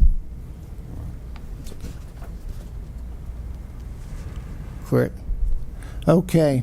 I was just wondering, Mr. Engel, why were you wearing sandals at that time? It was dress down day. Okay, I'm just asking. So that is Mr. Engel's. I'm in the black shoes, just in to the, be on. in the black boot. Wearing them so today. just saying. It's just wrong. But the thing is, the sandals were outside the work zone, right? And they stayed outside the cones. Yes. Okay. And so it's clear I'm the one on the left, not the one on the right. Just saying. Go ahead. Last week was my pink tie, this week it was your sandals. Yeah. What am I going to say? Anyway, good morning, Commissioners. On that note, joined here this morning by Maria Myers, who's our recycling manager. I believe it's Maria's first time here in front of the board, the new board. We are very happy to announce today that the state of Maryland will be funding 2 special tire recycling events this year, one for farmers and one for residents. And I'll turn it over to Maria, who can provide details of each event. Good morning. Morning. So we've been approved to participate. The first event will be for farmers. Free of charge option for disposing of scrap tires that they've have accumulated on their properties. This is a very popular event, but the tires must come from a Carroll County farm. Non-farm and commercial entities are not allowed to participate, and they must have documentation that they are an active farm or have a Farm Bureau membership or a postcard from the Farm Bureau when they make their delivery. The state of Maryland will reimburse for the cost of transportation and disposal of scrap tires up to a maximum of $78,000 per county, and we will also be reimbursed for $2,500 for scrap tire equipment and labor for loading assistance. So we're asking the commissioners to approve us to host this event with the Carroll County Farm Bureau and accept the maximum reimbursement for the from the Maryland Department of the Environment. Have we used that much last year? We used the last ag tire event. We used $81,000. We used 81, so this is right around the same. Yeah. Well, and they had originally given us $60,000. And we all cried the blues about that. But then they found out that not all the counties were participating, so they just this couple of days ago came back and told us they were going to give us more money. Okay, so bottom line is you're getting the word out, and the community is able to get their tires. The farmers to start, yes, and there will be. That's great. We work through the Farm Bureau, the local Farm Bureau. Jason Myers, who's the president of the Carroll County Farm Bureau, will be working with them. I've been talking to him periodically to make sure we get this set up, because they're going to help us this time. They're going to actively have somebody on site for us. We're going to have it. We're asking the farmers to please come within the time frame of 10 to 1, not to show up at 7 a.m. in the morning thinking they're going to get ahead of everybody, so that we can manage the throughput of these tires, because it can get very hectic. Absolutely. So that's what we're asking, and we're looking to schedule it for the first week in June. Hopefully everybody will have everything planted and they'll be ready. How do you reimburse for the cost of transportation? I take the hours and how much the equipment costs to run that, and I work through our payroll department to get the cost for the whoever the personnel is to helping them load the tires. So that's... And I submit that to MES to get reimbursed for that money. But then if a farmer brings them there on his truck, does he get reimbursed to get them there? No. That's No, not part of they it. get the free disposal. Exactly. No, it's our labor that's what I going to thought. load. Yeah, it's your into labor, right. your help with unloading, your transportation, Right. not theirs. Yes, because they'll the vendor will drop roll-off containers, and we will load those containers with those tires, And you have to move those. and we will have to move those around for pickup from the vendor. Yeah. Okay. One thing we'd like to note on this too is with that $78,000 and the price per ton that it's going to cost to dispose of the tires, that backs into a number that's around 280 tons of tires that we can handle in this program. We're letting the Farm Bureau know that it is our intent, though, to truncate that program, to stop the program when we start coming up on that 280 ton, so we do not go over. If we were to go over, two options. One, we can beg the state for more money, may or may not happen, or it'll come out, the disposal will come out of our budget. Right. So we will be actively counting the tires, weighing them and making sure that they're cut off. The event might last 2 days. It might last all week. We just don't know at this time. And it sounds like last time you did it, you were close. Yeah. Yes. So that's a pretty good number, 78,000, and it was 81,000, so that's, Correct. okay. So you'll be having the two events. You said there's obviously the first one's the farmer event in June, you said? In June, first week in June. week in That's June. what I've let the. Is there any any rough estimation, I guess I should say, of when the other event will be, just out of curiosity?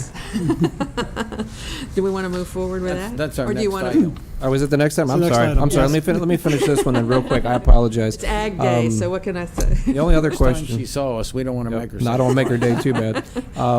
In regards to the Farm Bureau, are they going to be sending out, I guess, notice to all the various Yes. farmers in the community? Okay. Yes. We were originally scheduled earlier, but they had a problem with the vendor, so we had to postpone it. So we Gotcha. didn't want to hit the planting season, so we're doing it in June. But yes, they'll communicate. They'll have it posted on their web page, and they'll send postcards out to the members.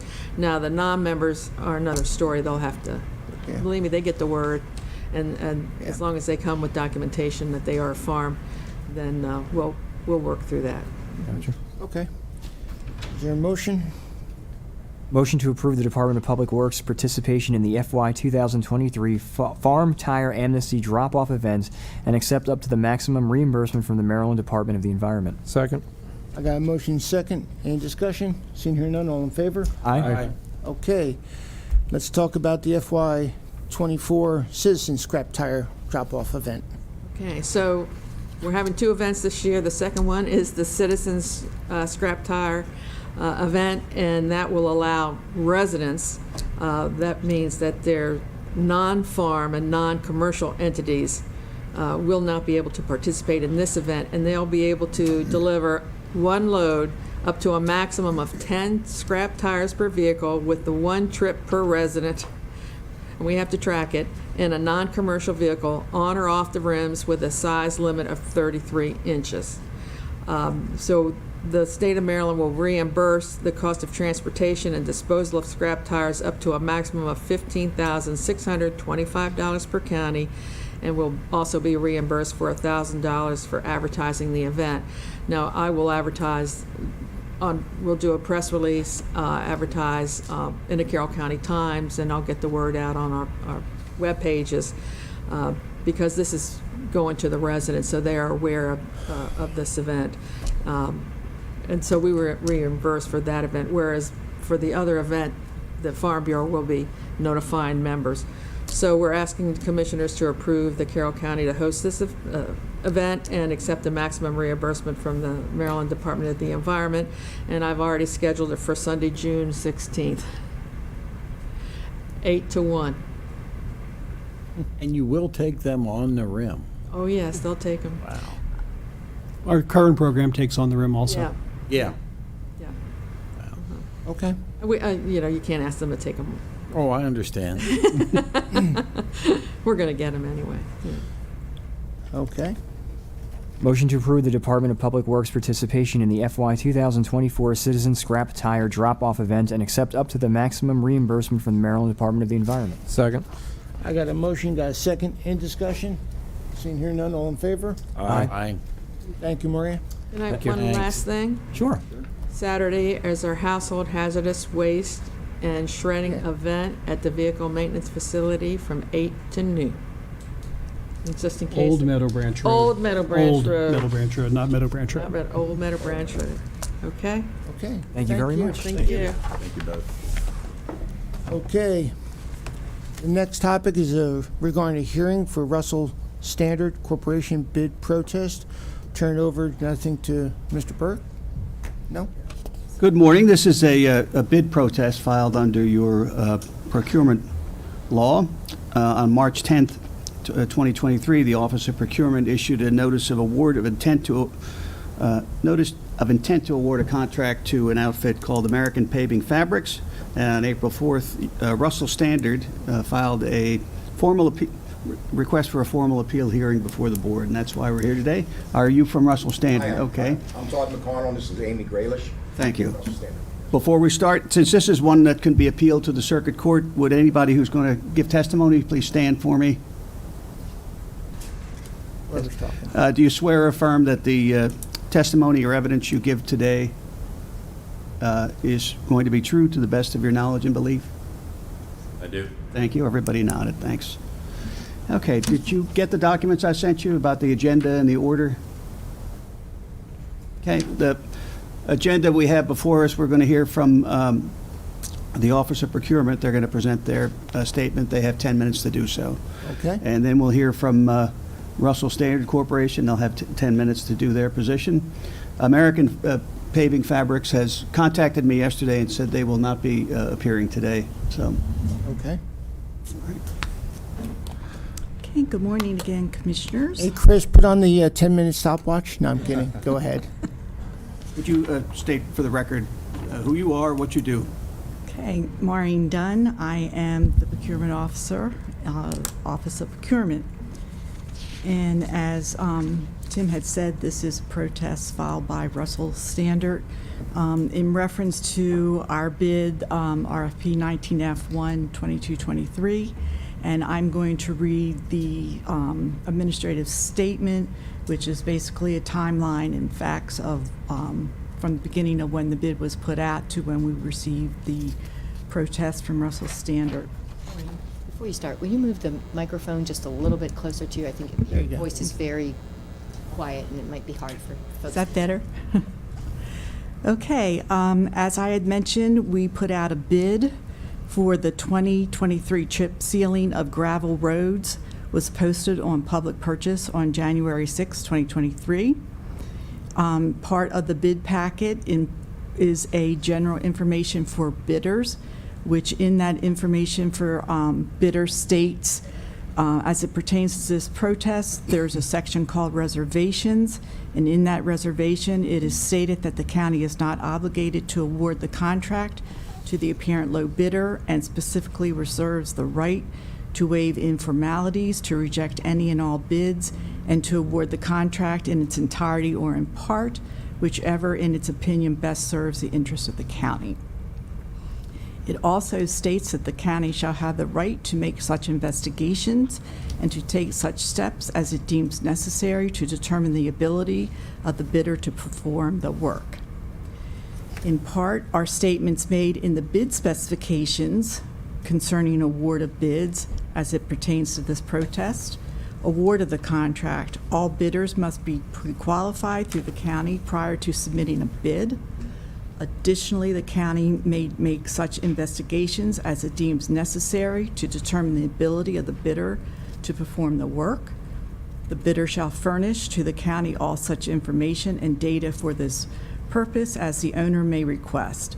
Such information may include but not limited to. It goes on to state, should the county determine that the apparent low bidder is not the lowest responsible bidder, the apparent low bidder will be notified and his or her bid security returned without prejudice. We did receive 2 bids on February the 1st for this project. American Paving Fabrics put in a bid of $776,320, and Russell Standard put in a bid of $484,538.60.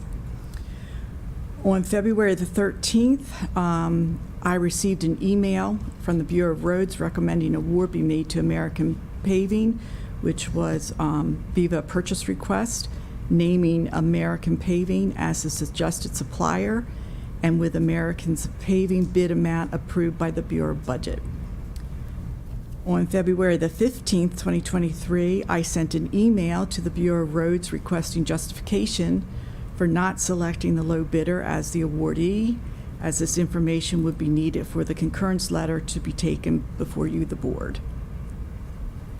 On March the 9th, 2023, I received a draft concurrence letter from the Department of Public Works stating concerns with Russell Standard's performance on previous work, justifying why they did not recommend Russell Standard for the award.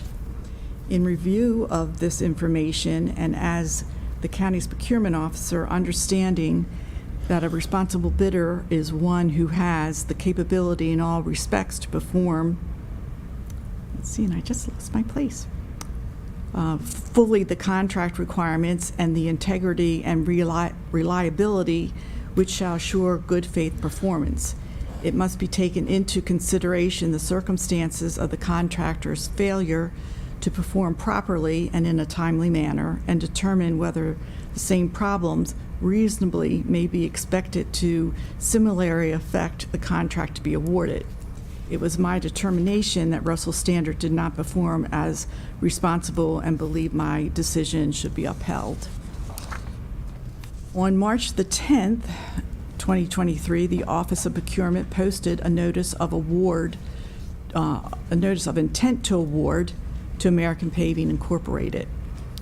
I received a letter dated March the 15th, 2023 from Russell Standard protesting the notice of intent to award to American Paving. On March the 21st, I received from Doug Brown, the Deputy Director, Public Works, a 2021 gravel road project timeline that Kathy Wirtz, Road Administrative Supervisor, had made outlining Russell Standard's performance during the 2021 project. On March the 23rd, 2023, I emailed a letter to Russell Standard in response to their protest letter. This letter stated the issues that the Bureau of Roads had encountered, and attached with the letter was a project timeline provided by the Department of Public Works, again stating the various issues. The Office of Procurement received from the County Commissioner's Office a letter dated March the 28th, 2023 from Russell Standard appealing the decision. As there was some confusion as to what Russell Standard was requesting, a letter was emailed to Russell Standard on April the 3rd, 2023, requesting a clarification if Russell Standard wanted a meeting with the Bureau of Roads or a formal hearing before the board. Russell Standard replied by email to me on April 4th, 2023, requesting a formal hearing before the Board of Commissioners, which brings us here to today. And I also want to let you know that there is a PowerPoint available with pictures for your review that was made by the Department of Public Works, if you would like to review them.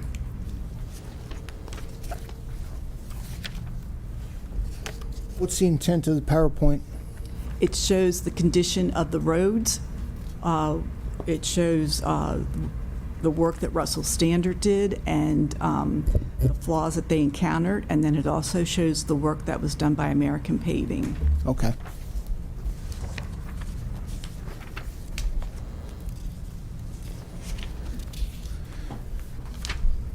There's an opportunity for questions to Maureen. Okay. We're rifling through a lot of paper. Appreciate the comments you made. Are there any questions directed to Maureen at this time? Any head nods? I got one. No. Yeah. And forgive me if I'm not allowed to ask about this. What was, and again, if that's in the PowerPoint, you can just tell me to look at the PowerPoint. The I guess, previous concerns that you had about why Russell would not be the way to go. I mean, is that in the PowerPoint? I mean, what was it that made you say we're not going to go with Russell? I mean, specifically. Russell, do you have this PowerPoint? No, you do not. Okay. Why don't- I have it. Do you want me to give You have a copy of it, I have it. Roberta? I can give you my copy if you need an extra copy. Mine's in color. Mine is, here, I got it. That's right. You got it? All right. Thanks, Doug. There you go. I got it. You want two? Yeah, once. Sure, okay. Give him another one. And so it's in the power. I'm sorry. What was concluded is that when Russell Standard did their work in 2021, the roads department, some of their work actually failed, and the roads department had to go back out and correct the failings of those roads. And there was some lateness involved, not following the timeline schedule that roads had put out that was specific in their instructions.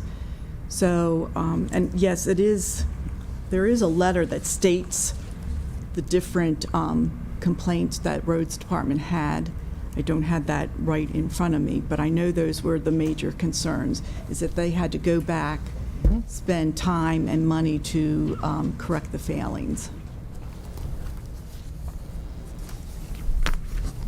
And I guess the contention is that this was not something that occurs naturally. This has to do with the actual work on the road being done. Like, this isn't weathering or natural processes that are impacting the road. My understanding is that the main complaint was with the actual work itself. I would have to refer to somebody in Public Works for the I'm sorry. Yeah, I didn't mean to get technical with you there. But like I said, I know what it boils down to is that county employees had to fix the errors basically that occurred. Thank you. You're welcome. Is there a warranty period in the contracts, and and if so, were they allowed to come back and do repairs? Did they refuse to do repairs, or they weren't asked? That I will have to turn over to Doug Brown and his staff. Do we have to formally call Doug up? No? Okay. No, he's Part of Marie's presentation. Oh, okay, just making sure. He's swore in. Just making sure. Morning, Commissioners. Good morning. So, directly to your question, Could you state who you are? Yes, sir. Douglas Brown, Deputy Director, Department of Public Works, Carroll County Government. So, in response to your question, Commissioner, is that we typically, when we deal with these issues that had came up, they are, in this particular situation, particularly with surface hardening of gravel roads, the longer that we wait to do them, the worse the problem becomes. So oftentimes we get the complaint, our crews are out there and deal with them. So short answer is no, they were not contacted. And no, this work typically, and we've done it for years, we currently use the double chip seal and fog seal and have for years over our roads in Carroll County, our asphalt roads, and now the last 3 years on surface hardening to gravel roads, and we have not experienced these issues prior to this. And the schedule, I know there were pipe replacement, et cetera. The fact that this got so late in the fall, was that their schedule or the county schedule, or both? So our timeline, this, the history is the last Board of Commissioners approved within the CIP a 3-year schedule for us to divide the roads and bid it out separately in 3 different occasions. We did so. The bidder that is before you today was successful in the first year. We were at that time asked by the commissioners, had we ever used them? We had not. But we said that, they were the low bidder, we would go with that.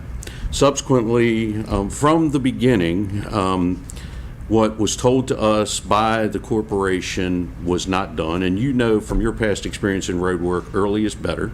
We would have off times where 9:30 a.m. was the start date, starting out of sequence on the agreed to roads, and you have heard us say that we value our customer's opinion. What that means is every customer got a written letter, and that written letter, as part of that, was our schedule for when roads would be done in a certain order. That order was not followed. We made multiple attempts early in the project to correct that. That was still a case. We also had product shortfalls where there was not enough material on behalf of the contractor to do the agreed upon roads that day. The schedule was skipped and moved around. And again, this causes us, quite frankly, and we take it very seriously in the eyes of our customers. They're like, you guys don't even know what you're talking about. You can't run a project. You're not showing up on our roads when you're supposed to. And we have to answer for that. Now, keeping it to... yes, sir. Go ahead. Sorry. Keeping it as standard and the timeline. Yes, sir. We're asking certain questions, answering the question. Yep. Understood. Got it, but I don't want to unfairly, No, just trying to... I just want to make sure that we're not kind of going overboard. Sure. But that is our point to the schedule. So we did our best, but the schedule was not followed, and we attempted to correct. And And you already said they were pre-qualified at the time of the advertising and the bid. Are they currently pre-qualified? I don't know that there was pre-qualification required. I'm not positive. On this particular case, the bidders, they are not through the same pre-qualification that we would put an asphalt contractor down. So that answer to that is no. They are not. So And is that's there- the same across the board for all, not just for Russell Standard, but Yeah, for all yeah, bidders. for anybody Correct, doing yes. it. Sorry, So sorry, nothing Chip. different for them. Okay. I think you guys added micro maybe to the pre-qualification list. I'm not sure. We just, That wasn't we full. just did a micro test a little over a year ago. Yeah, but I didn't think this was part of the little boxes you check. Correct. Doug, do you have an estimate about the amount of cost that was entailed to repair the roads in question? I do not have that in front of me today, sir. No.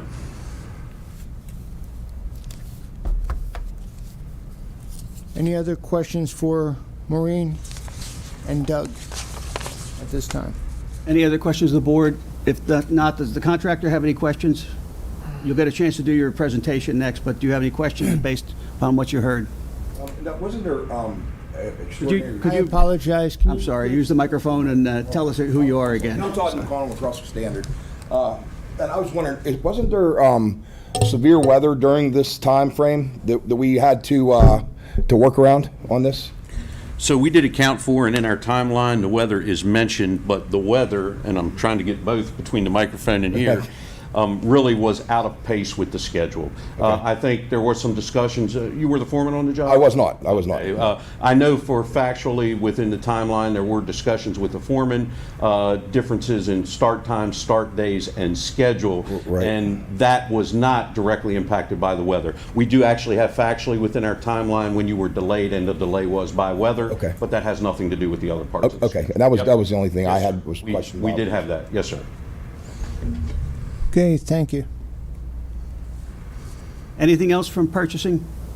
No, just one thing. You had asked about the,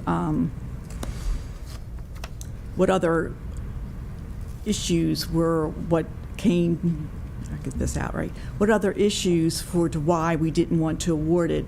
And I did put in its Exhibit J in my letter to Russell Standard. It does state that issues were encountered, issues were scheduled, and instructions were not adhered to. Routine lateness to job site, shortage of supplies, equipment breakdown, and fog seal not drying properly. So that's how we outlined what the actual issues were. So Jay was to Mr. Rowe from you? Okay, Correct. okay.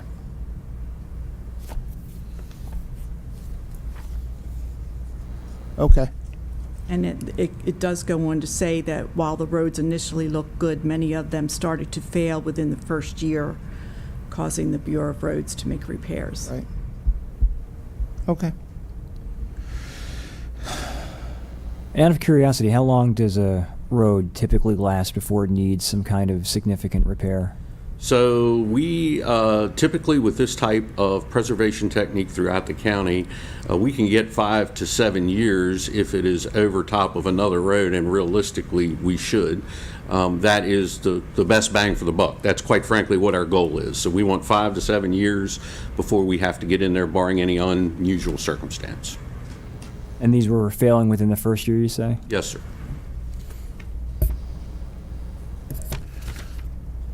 Okay. Any other questions? Can I ask a question? Sure. Hi, I'm Amy Graylish with Russell Standard. You said you get 5 to 7 years when you're going over another road, correct? But these were going over dirt and gravel. They were, but we have already had 3 years on our test areas that we began, so we have no reason to believe that our 5 to 7 years at this point won't go. We have had 3, and also in the second year of the contract, it has had well withstand at this point beyond a year and doing good. was it all the roads or just like small portions? Because I saw the pictures. Sure. And a lot are center line where So some are center there's line. not a crown, and that's where the water tends to sit. Sure, center line, sideline, it was varied Right. throughout the roads. Right, and when you do a chip seal, it doesn't change the profile of a road. Correct. So if that crown's not correct, a chip seal's not going to correct it. So if there is guttering, if there's water in the middle, I understand that, but is we- not because of the chip Right. seal. Our teams, though, on the other hand, prep all of our roads prior to you and/or any other chip seal contractor coming in. Right. So we're well aware of that. That is part of our prep where we do pipe work and seal work on the crown. So I totally understand what you're saying. You are not responsible for the grade of the road. We're not saying that at all here. We are responsible for the grade of the road, and you come in and then code beyond that. Right, okay, thank you. Okay, if you would vacate the seats, we'll hear from Russell. Thank you. Thank you both.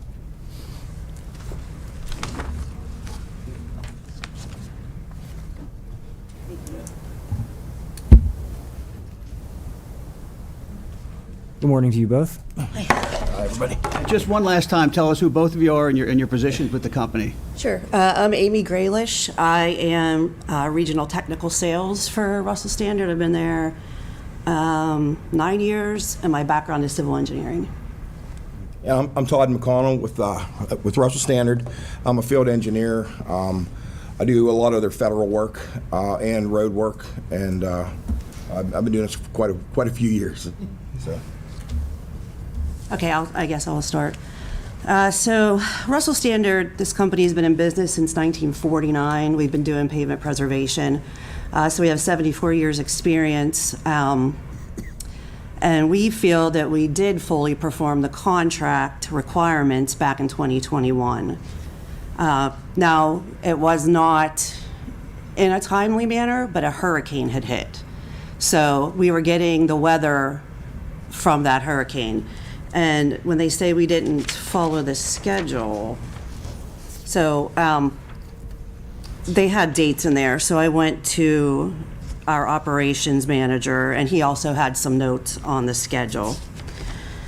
We got in there on 8:30, so we have to mob there. So the mobilization took 5 hours to get there. So we mobed in, and they gave us the list of roads. We went to the first road, and then they said it wasn't the correct one. So to mobilize equipment again, we are already 5 hours there, we mobilized the equipment. Then to move somewhere else, that's not like a 10-minute process. It's a train of equipment that has to go to the next road. So we didn't get anything done that first day. The second day was 8:31, and we had no problems that day. We did 20,000 square yards of a double seal, which is pretty good production. So a double seal, then you would figure that at 40,000 square yards of a single. So that we were satisfied with that production. On Wednesday, September 1st, we decided with the county that we could not complete the work because they were getting the weather from the hurricane. So that was right before the Labor Day weekend. So from 9/1 and then Labor Day weekend, so we came back on that Tuesday. Tuesday, we were able to get 10,000 square yards double done. Wednesday, 14,000 square yards of a double. Thursday, there was rain, and Friday, we did 26,000 square yards of a double. And I don't know, they're saying we couldn't get the P2 material. I'm not sure. They didn't specify what material it was, but we make the emulsion. So the emulsion that's used on this is the CRS2L. We make that. We have a location here in Maryland. I think we're the only people that have a plant in Maryland that makes this emulsion. So it wasn't the emulsion. I'm not sure what material they were talking about on that. But so then 9/17 Friday was canceled with rain. And that week in between, we didn't have any problems. We were productive every day. 9/20, we did 22,000 square yards of a double. And then we are finished up 9/22. And then we had guys that come and do the fog seal. So that goes that is applied after a chip seal, and that gives it like that black asphalt color, but it also aids in stone retention on the roads. And we were not made aware that there was anything that went wrong with the fog seal. Somebody said that it got on their car. We were not made aware of that. Had we been, we could have, put a claim in to help him clean it. I've had it on my car a lot of times. I just get like a tar remover from like an auto store. So yeah, we were not made aware of any issues whatsoever on the fog seal. So on the schedule, so they did have a list of roads and the way they wanted them to go. But whenever we got that bad weather from the hurricane, when we got back, they had to change that list of roads because then they had to go and make repairs before we could chip seal. So that was one of the reasons that there was miscommunication between our crews and the county, because they kept changing the roads. So we were never, like, they would say we were late to a road, but we weren't. We had gone to another road, and then they said, this one's not repaired yet, now you got to mob to another one. So that was the majority of the miscommunication with the road list. It was because that weather made, they had to go back and do repairs on the roads. So I guess what we are looking for is, we did this back in 2021, and we feel like we completed the contract. We were never made aware that there was any issues with any of the roads that we completed. And then we put a bid in last year. We were low, and they did award to American Paving Fabrics, and we just, we respected the county. But this time, the difference is pretty significant. It was like close to $300,000 difference. And, we feel like we make the emulsion, and there's apples to apples, these jobs, they're going to buy the same emulsion that we're making. I don't know if they buy it from us, if they buy it from somebody else. So that's the same. The stone is just number 7, number 8 stone. And the quality of our work, I had in an email, let me pull it up. So this was from that packet, and it was the summary. This came from the county. It said, I feel the roads that we chip sealed look good considering the amount of delays that occurred due to the contractor, weather, torrential rains, etc. There were a few locations that the contractor needed to repair due to bald spots. The contractor also had fog sealing due to the weather conditions. I personally traveled a few roads during the evening hours, and the fog seal had not hardened, splashing material over my vehicle. Said the roads hardened over time. I have only received good comments regarding the hardening of these roads, and the citizens are very grateful. I would recommend some signs or safe hits of guardrail on some roads. So, can you tell the board the date of that and who it was from? Was it submitted with your paperwork? I don't think so. Yeah, I'm gonna have to pull that up for you. Thank you. I got that from my boss. Oh, okay. I thought I did see. Did you see that? Okay. I thought. So how are we to know that there was any issues whatsoever if nobody is telling us? And we take pride in our work. We would have come back and repaired anything. We weren't even given a chance to look at it. And then we worry moving forward, if we should just not bid here, and then you're going to lose that competitive bidding aspect. So I'll find that for you. But I think that's what I wanted to cover. Do you want to add anything else? No, I'm fine. I mean, that pretty much covers it. It just, we are a good company, and we do when if something is brought to our attention that we need to fix something, we fix it, and so that's just not giving us the chance to be able to come back and perform if we do have an issue. I don't believe that's fair to our company by not being aware of it and given a chance to fix what that went wrong. And we do work, so we have Fayetteville office, we're only 45 minutes from here. We have a local crew. We've done work, Adams Township, York, Lancaster. So, I mean, you could call those, if you wanted to get a reference on us. We do work there. I have a difficult question. Where is Valencia? Did you ever hear of Mars, PA? That accent gave you away. Me?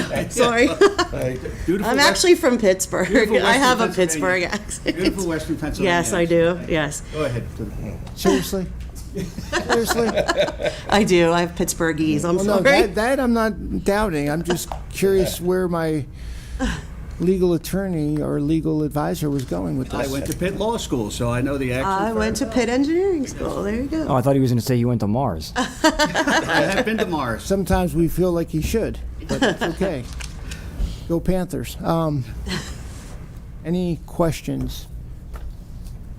You done work up in Pennsylvania. You've done work also here in Maryland besides sir. Carroll County? Yes, sir. That's more of a question. Where have we done? than a Anne statement. Arundel County? See, it's not my area. Okay, I know Anne Arundel, or, yeah. But we do work everywhere. So we do work in North Carolina, South Carolina, Ohio, West Virginia. We're everywhere. Right. We have 7 crews that do this type of work. And I really feel that what happened in 2021, the majority is because of that weather, because of that hurricane that came through, and just that, like the biggest detriment to any road project is rain or water. You know what I mean? That's like the worst thing that can happen. That's why, like, there are schedule delays, because we have to wait until that roadway is dry. We cannot apply asphalt emulsion to anything wet, or it's not going to stick. So I do feel that, that was beyond our control. A lot of these delays came because of the weather.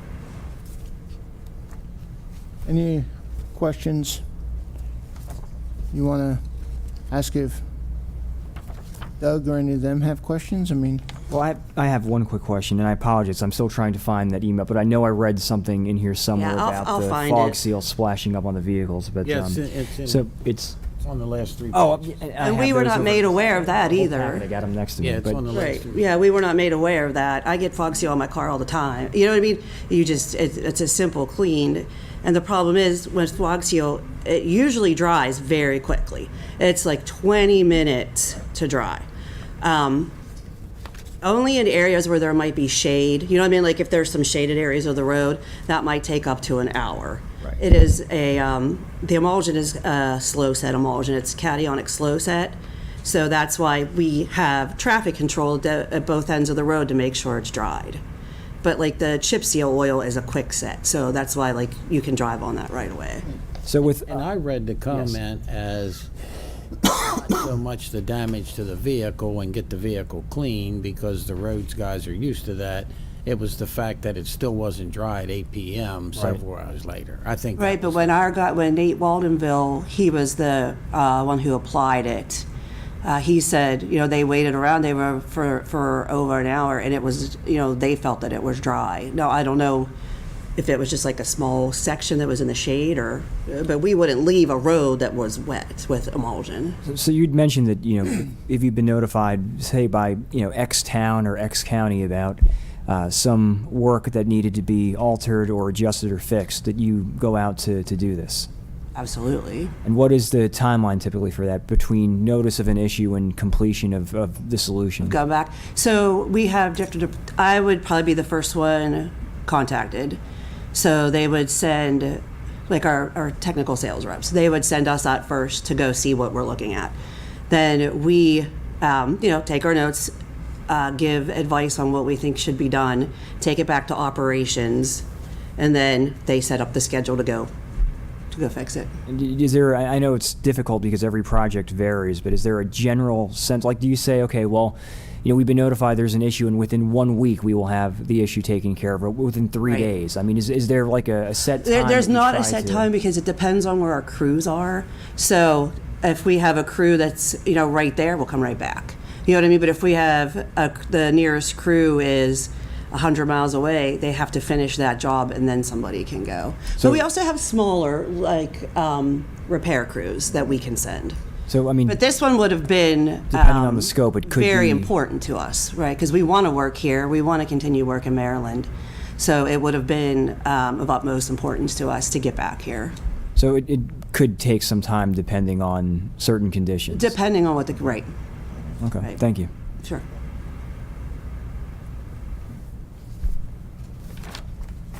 Did you have any questions, Maureen, or? I don't really have any questions, but what, I'm sorry. Amy? What Amy read is in this packet. Okay. Yep. Thank you. Okay.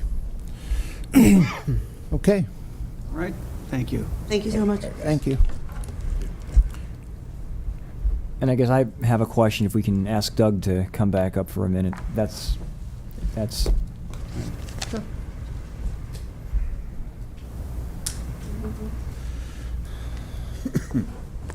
good morning again. Good morning. I think 10 minutes. So with the issues that were arising, was there any kind of notice made regarding the issues? And relating to that, did you feel that there was a necessity of having these issues repaired as soon as humanly possible, which would lead to one of our crews taking care of it versus waiting for the company to come back and do it? Sure. And why? So two-part question. So first part, was the communication done? Obviously, we don't have either the first person, the foreman, or Kathy, our administrative supervisor, is away at a conference this week, actually a snow conference, or she would be here today. But what I can tell you is, and I've discussed this with her, is that she did have these conversations with the foreman, so it was relayed through the on-site person. Now, having read Russell Standard's letter, they said that their management was not aware of it, so that obviously is a disagreement. To the second part of your question, yeah, timeliness is important. We, as was given to you in the example, to wait a week, you would certainly, as a commissioner, question us as to about our timeliness of making any repairs, and we have that same problem. So we can't continue to let those things go on, because just as weather impacts a lot of things we do, weather also makes situations worse often throughout the county. So we would have addressed it immediately. And is that, and if you can't answer this, that's okay, but is it typical for, somebody to say, hey, there's an issue with this road, and to relay it to the foreman? Or is it typical procedure to channel something up? So our point of contact by contract in all of our jobs typically is the on-site supervision of the foreman. And then just like with us, we see it as the responsibility of the contractor to communicate with his or her foreman on the job site to make sure they are getting timely reports of what is going on. That's the same that we do with our staff. Thank you. Okay, any other questions for Doug? Yeah, since you're back up here, I wasn't going to, but, and maybe it says it in here, when were the damages and when were the repairs? Do you remember, and for instance, was it in the spring or still in the fall? Do you remember how quickly? Some of those were immediate, yes, right? They were immediate. Right, immediately following in the fall before we got into the wintertime season. I don't have the specific timeline in front of me other than what's included in the packet. Yes. That answers my question. Yep. The other question, and she mentioned the disparity in the bid totals. The unit prices were within 5% of each other, 5 and less than 4.5. Mm-hmm. But the quantities were 53% off, which I didn't see where that raised an alarm. I would think it normally would. A, did it, and B, how do they get paid? Does it get measured and paid for by the actual quantity completed, or is what they put in here what they get paid?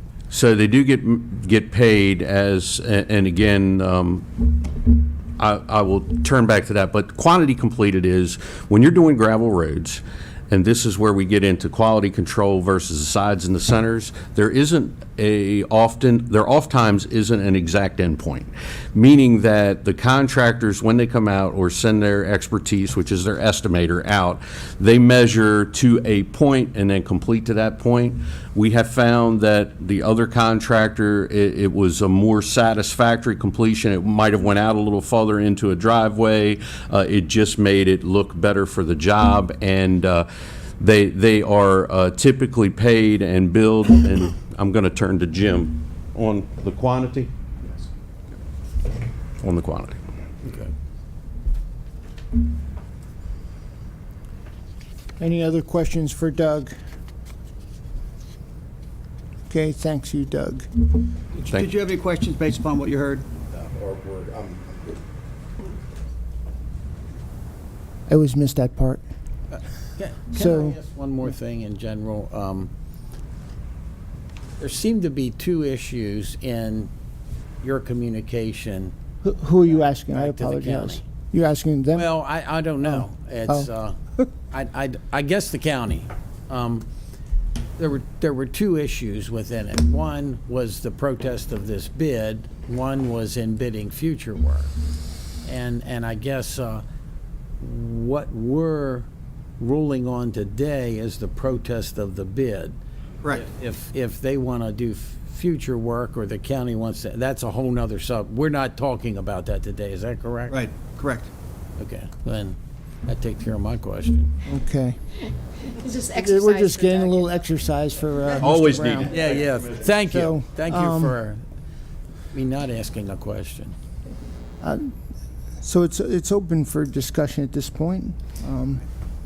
Jim, did you want to give us any direction, navigate us to, guidance? No, I would just say the hearing and the record and the case is now closed. It's up to you now to make your decision. I've given you some consideration points in your materials after the briefing paper. So You can with either regard to the burden of proof and the standard of review, right? you can either grant the protest based upon what you've heard, concluding that the award to Russell should have been done in the best interest of the county, or you can uphold the Office of Procurement in their decision in awarding it to American Paving Fabrics. You can reject the two bids and start again. It bothers me that American Paving isn't even here, showing a lack of interest. Well, they did phone me yesterday and said, "Do we have to be here?" I said, "No, you don't have to be No, they here." don't have to be, but They said that the only thing that they would have testified to is, yes, this is our bid, and we have performed work for the county in the past. well, I mean, it's $700,000, and we just went through a budget process, that we're looking very carefully at dollars. And, so for me, American Paving, although I understand maybe why they chose not to be, doesn't see it, that 771,000 is as much of a, concern to them. So Just for a point of clarification, there appears to be a typo in the cover sheet that came along with your packet. It is, I believe the bid was $776,325 from Okay. American Paving, not the $771 that. So, I mean, so right up front, that bothers me. Knowing that Russell Standard has been in business since 1949 and has done a lot of work. Now, I don't want us to compare to Pennsylvania roads. That's not a good idea. But I just feel like we have a higher standard in many cases to our road concerns and focus on our roads. I'm of the opinion, I'm not sure why I would not. I understand all the issues that are in here. I won't say not everybody's perfect, but I'm not sure why I wouldn't step up and support this protest. So, I don't know. I know we expect quality, but it's a lot of money. So that's just my 2 cents. Any 3, 4, and 5 cents? So I'm actually pretty familiar with a couple of these roads, probably more so than anybody else here, particularly Davis Road. I live in Mount Airy and right off Gillis Falls there. And I'd be lying to you if I told you I was comfortable, sitting in judgment of what we have here. But I think it's important to distinguish the issues. There was the work that was done, and there were some issues that the county had with that work. And I'm sure you can appreciate the fact that the folks that are sitting around you, they are just doing their job. They are the stewards of the county dollars, and if they weren't doing what they were doing, the 5 of us up here would have issues with it. And having, being somebody who has bid on my share of contracts in a whole different world, I can understand the frustration of possibly being a low bid, not getting the work. You're the high bidder, you don't get the work. And in my experience with that, I would always just hope that I would get some sort of feedback from the customer as to why we didn't get the work. Why did we lose this contract? Why didn't we re-win the contract? And so with that said, I have no doubt in my mind that if Russell Standard's given another opportunity to do work in this county, I have no doubt in my mind that I would just be shocked if we ever had any questions again, because I know I heard you say we want to work here. And I can tell you, as a Carroll County resident, you should want to work here. We got a great county, and it's a great place to come and work and make money and spend money. So with that in mind, I do respect the work that the county staff has put into this, and I share their concerns about the work that was done. And my only concern in denying the protest is that it doesn't hamper or be a detriment to future bidding. And I know that's probably not as easy as it sounds, because we go off of past performance, as we call it in the industry. But I know that we had issues, and I appreciate the work the county staff's done. I would be supporting a move by the county commissioner to deny the protest, but I just feel as though, sometimes things happen. Bad weather, I remember that weather. I can attest to the fact that one of those roads, particularly Davis Road, is tricky, real tricky road.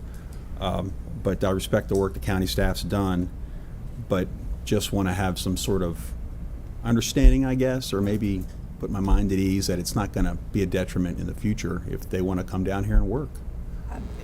Mr. Brown's indicating he'd like to speak, but I think the record's closed, so I don't think so. Right, Tim? Right. Sorry. No, I was just saying, I don't want to let you think I'm sitting here not listening. Okay. And this one isn't black and white.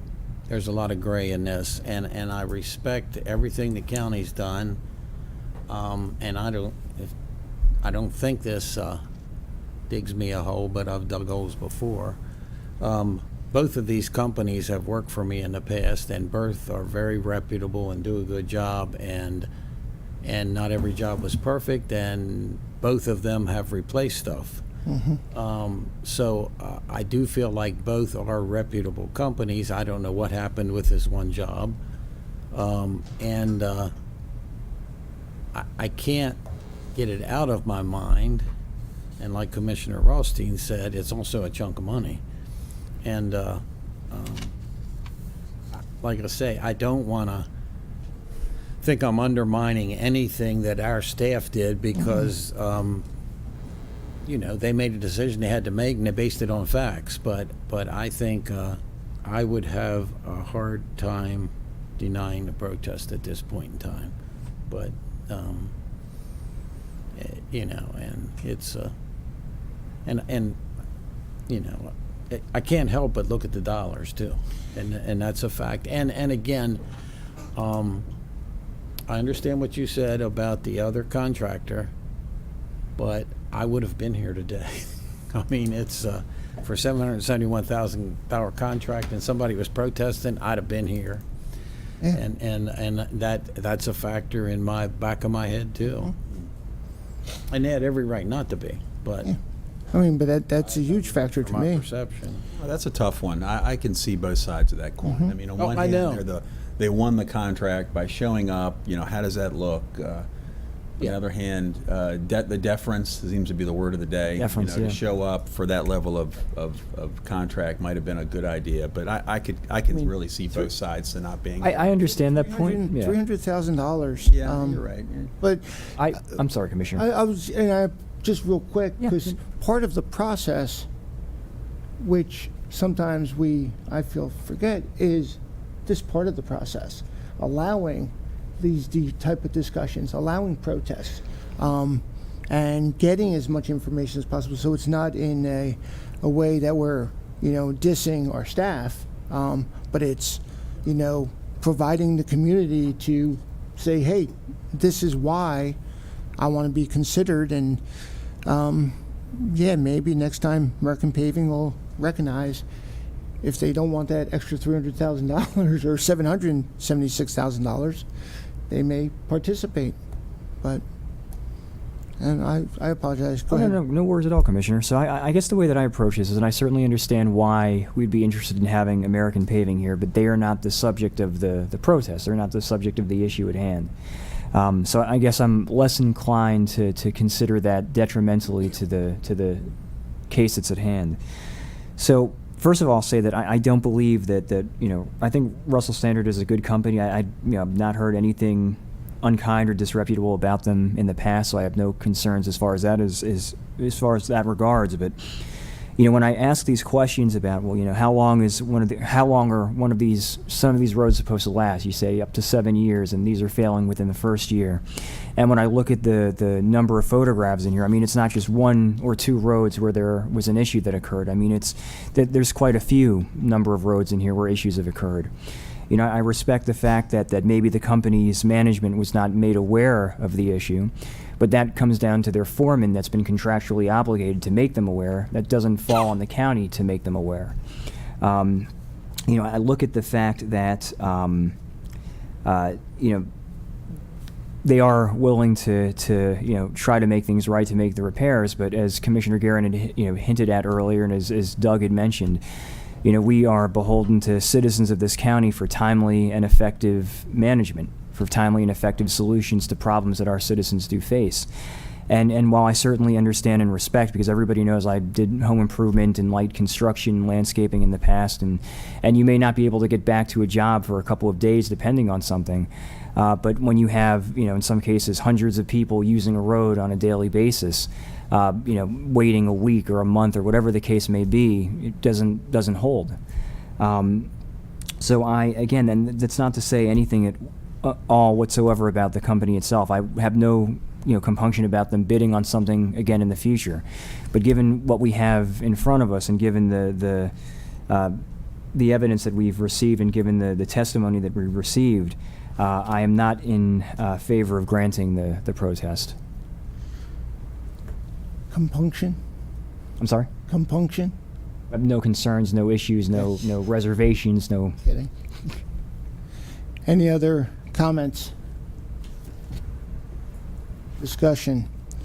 Well, I'm going to make the motion that the Board of County Commissioners sustain the protest of Russell Standard Corporation and reverse the decision to award the project bid. Wait.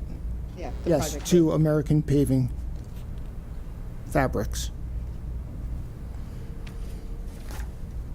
A second. I have a motion, I have a second. Any further discussion? And on restate this? your motion? To reverse the decision of procurement. decision, yes. And change who's doing the work. Correct. Yep. Okay. Any discussion? Seeing here none, all in favor? Aye. Aye. Against? No. No. Okay, 2-3. Thank you. So does he need The- to make his motion? No, I think You think that cover? Yes. it's denied. He needs to make his motion. We're doing it. Or, No, I would say no. You Done. denied the protest. We're done. The so vote the finished. Okay. protest is denied. Okay. Thank you very much, all of you. Thanks, everybody. Thank you. Thank you.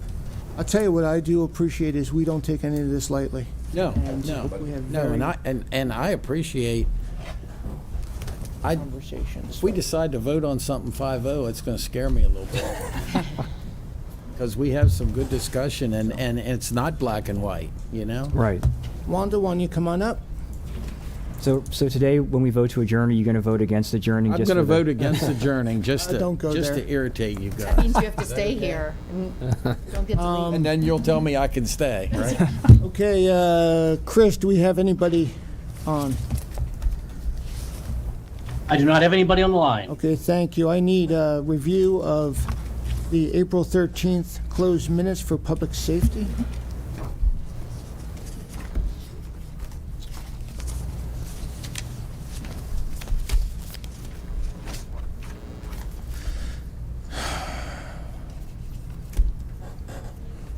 Who writes this chicken scratch in the box? Uh-oh. Just curious. Where? Oh, We should be thankful it's an attorney, not a I'm doctor. just curious. It's almost as bad as a physician. I move we Poor Tim. adopt the minutes from the closed public safety session of April 13th. Second. Okay, I got a motion, I got a second. All in favor? Aye. some Catholic school penmanship teacher is rolling over in her grave now, hearing you. Go in there. I refuse to comment on things like that. Nope, nope, nope. Okay. Monday, April 24th, nothing scheduled. Tuesday, April 25th at 10 a.m. We have one action to release the FY24 proposed budget. On Wednesday, we have the Secretary of Agriculture coming at 8 in the morning up at the Ag Center. Commissioner Gordon, Kyler, and I will be attending. Planning and Zoning Commission that evening, Commissioner Gordon will be participating. At 6:30 that evening, a Veterans Appreciation Dinner hosted by the Lions Club, the Freedom District Lions Club, down in Sykesville. Commissioner Kyler and I will be attending. Commissioner Guerin, please let me know if you want to. I was forced to RSVP in the negative for that. Okay. I can't make it, but I appreciate that Oh, very good. much. Okay, that's Wednesday. Thursday, we go into open session at 09. We have a few priority carol activities. Then we go into purchase, install fixed LPR systems from the Sheriff's Department, Public Safety Server Infrastructure Replacement from IT, FY24 Recovery House from DCS, Board of Approval of required CDBG plans from DCS, forwarding a letter regarding a zoning waiver. I think for- that'll come off, right? The Wait, board. did we? Oh, we Did you- decide. Did we decide? Which way did we go on that? Now On what issue? on the, on, the on the annexation. annexation. Now I'm having a. Oh, we agreed to it, didn't we? Yeah, I think We you did. voted Yeah, to we do did. it, so that comes Right. off. I apologize. Yeah, that's a, So item 5 comes off. Thanks. seems so long ago now. we did the deference thing. Yeah. Okay. A briefing from Economic Development and Land Use Study with Ms. Eisenberg and the team that was put together from John Silver and Associates, I believe. Sun Valley Stormwater Management Facility retrofit. County NPDES program, and our newly issued permit from Mr. Hine. That's an overview. We're finally. Yeah, it's an overview. Public comment, okay. Then we will go into close for legal. On Friday, We have dedication to the Tommy Dell Arch over at the Ag Center. Commissioner Kyler and I will be attending. And then the Buck Wild Tractor Pull right afterwards. Commissioner Kyler will be attending, and I may be as well, but we'll figure that one out. Commissioner Vigliotti has the podcast for that Sunday. May 1st, nothing scheduled. Chamber of Commerce breakfast on Tuesday up in Tawnytown, the library, Commissioner Vigliotti. And I'll look at my calendar, but I expect I'll be attending to heckle him at least. I hope you bring tomatoes. No, popcorn. Anyway, Wednesday, May 3rd, Board of Education FY24 budget work session at 4 p.m. Just let us know if any board member wants to attend that. Do we typically attend the budget work sessions, or? Commissioner Kyler may know better. I don't think so. I don't think we've ever attended. Okay. The Board of Education work sessions? I don't think so. So.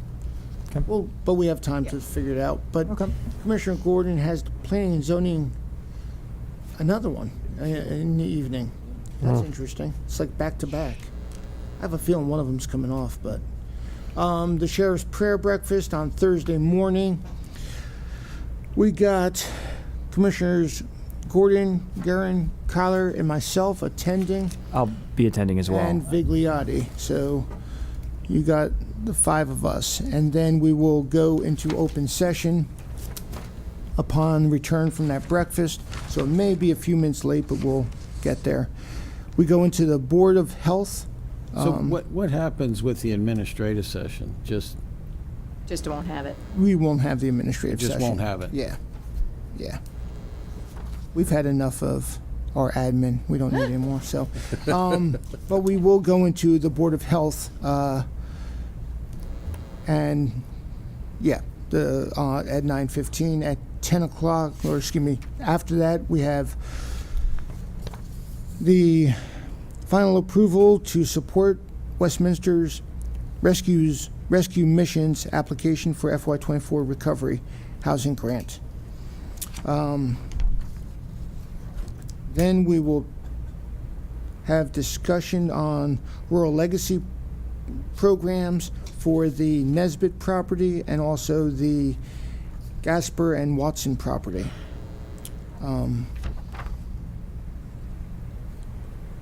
Talk about a briefing on restaurants in the ag zone. Interesting. Sometimes I wonder how some of these items get on here. What is the genesis of that? Two things. One, the concern that there are restaurants operating in our ag zone, and the ag zone currently doesn't allow that. And then secondly, the recent legislation that was passed by the state of Maryland allowing organizations like wineries and others to have restaurants. So. And Commissioner, this is something that, and I will take the blame for this. This is something that I've been pursuing since the beginning of our term in office. So. I wasn't going to throw you under that bus. Oh no, that's all right. I threw myself under this one. This is item 4? Well, Ed washes with popcorn. Correct, it is. So we're getting our stuff in line with the state. Yes. Is that a good thing? No, I'm kidding. I've asked that question. Boys and Girls Club Youth of the Year. Commissioner Gordon will be attending at 5:15. I'll be attending that as well. And Commissioner Guerin. I gotta check my calendar. So. And I'm fun event. I may be. We got an invitation both here and at home, and the one at home is laying next to my chair. So I think my decision may be made. I'm sorry, Commissioner Rothstein. Isn't there a Maryland Municipal League meeting still happening in Mount Airy at some point, or is that still not? Say that one more time. Maryland, the Municipal League. MML. MML. I thought there was going to be something. I think that's a little later in May. I can double check on that. It is. It is coming up, and it is in Mount Airy. Okay. I know that. Okay. When, I'm not sure. Okay. But Thank you. Yeah. Commissioner Kyler has the podcast, and hopefully everyone will be attending. Commissioner Vigliotti, you're not attending yeah, Veterans? no, I will be there. What's up with that? You're not on there. Well, I heard someone might have popcorn. Okay, we'll all be attending the Veterans celebration. Did I miss anything, Ms. Wanda? Okay. It is 12:21. Is there a motion to adjourn? So moved. Second. I got a motion, I got a second. All in favor? Aye. Opposed?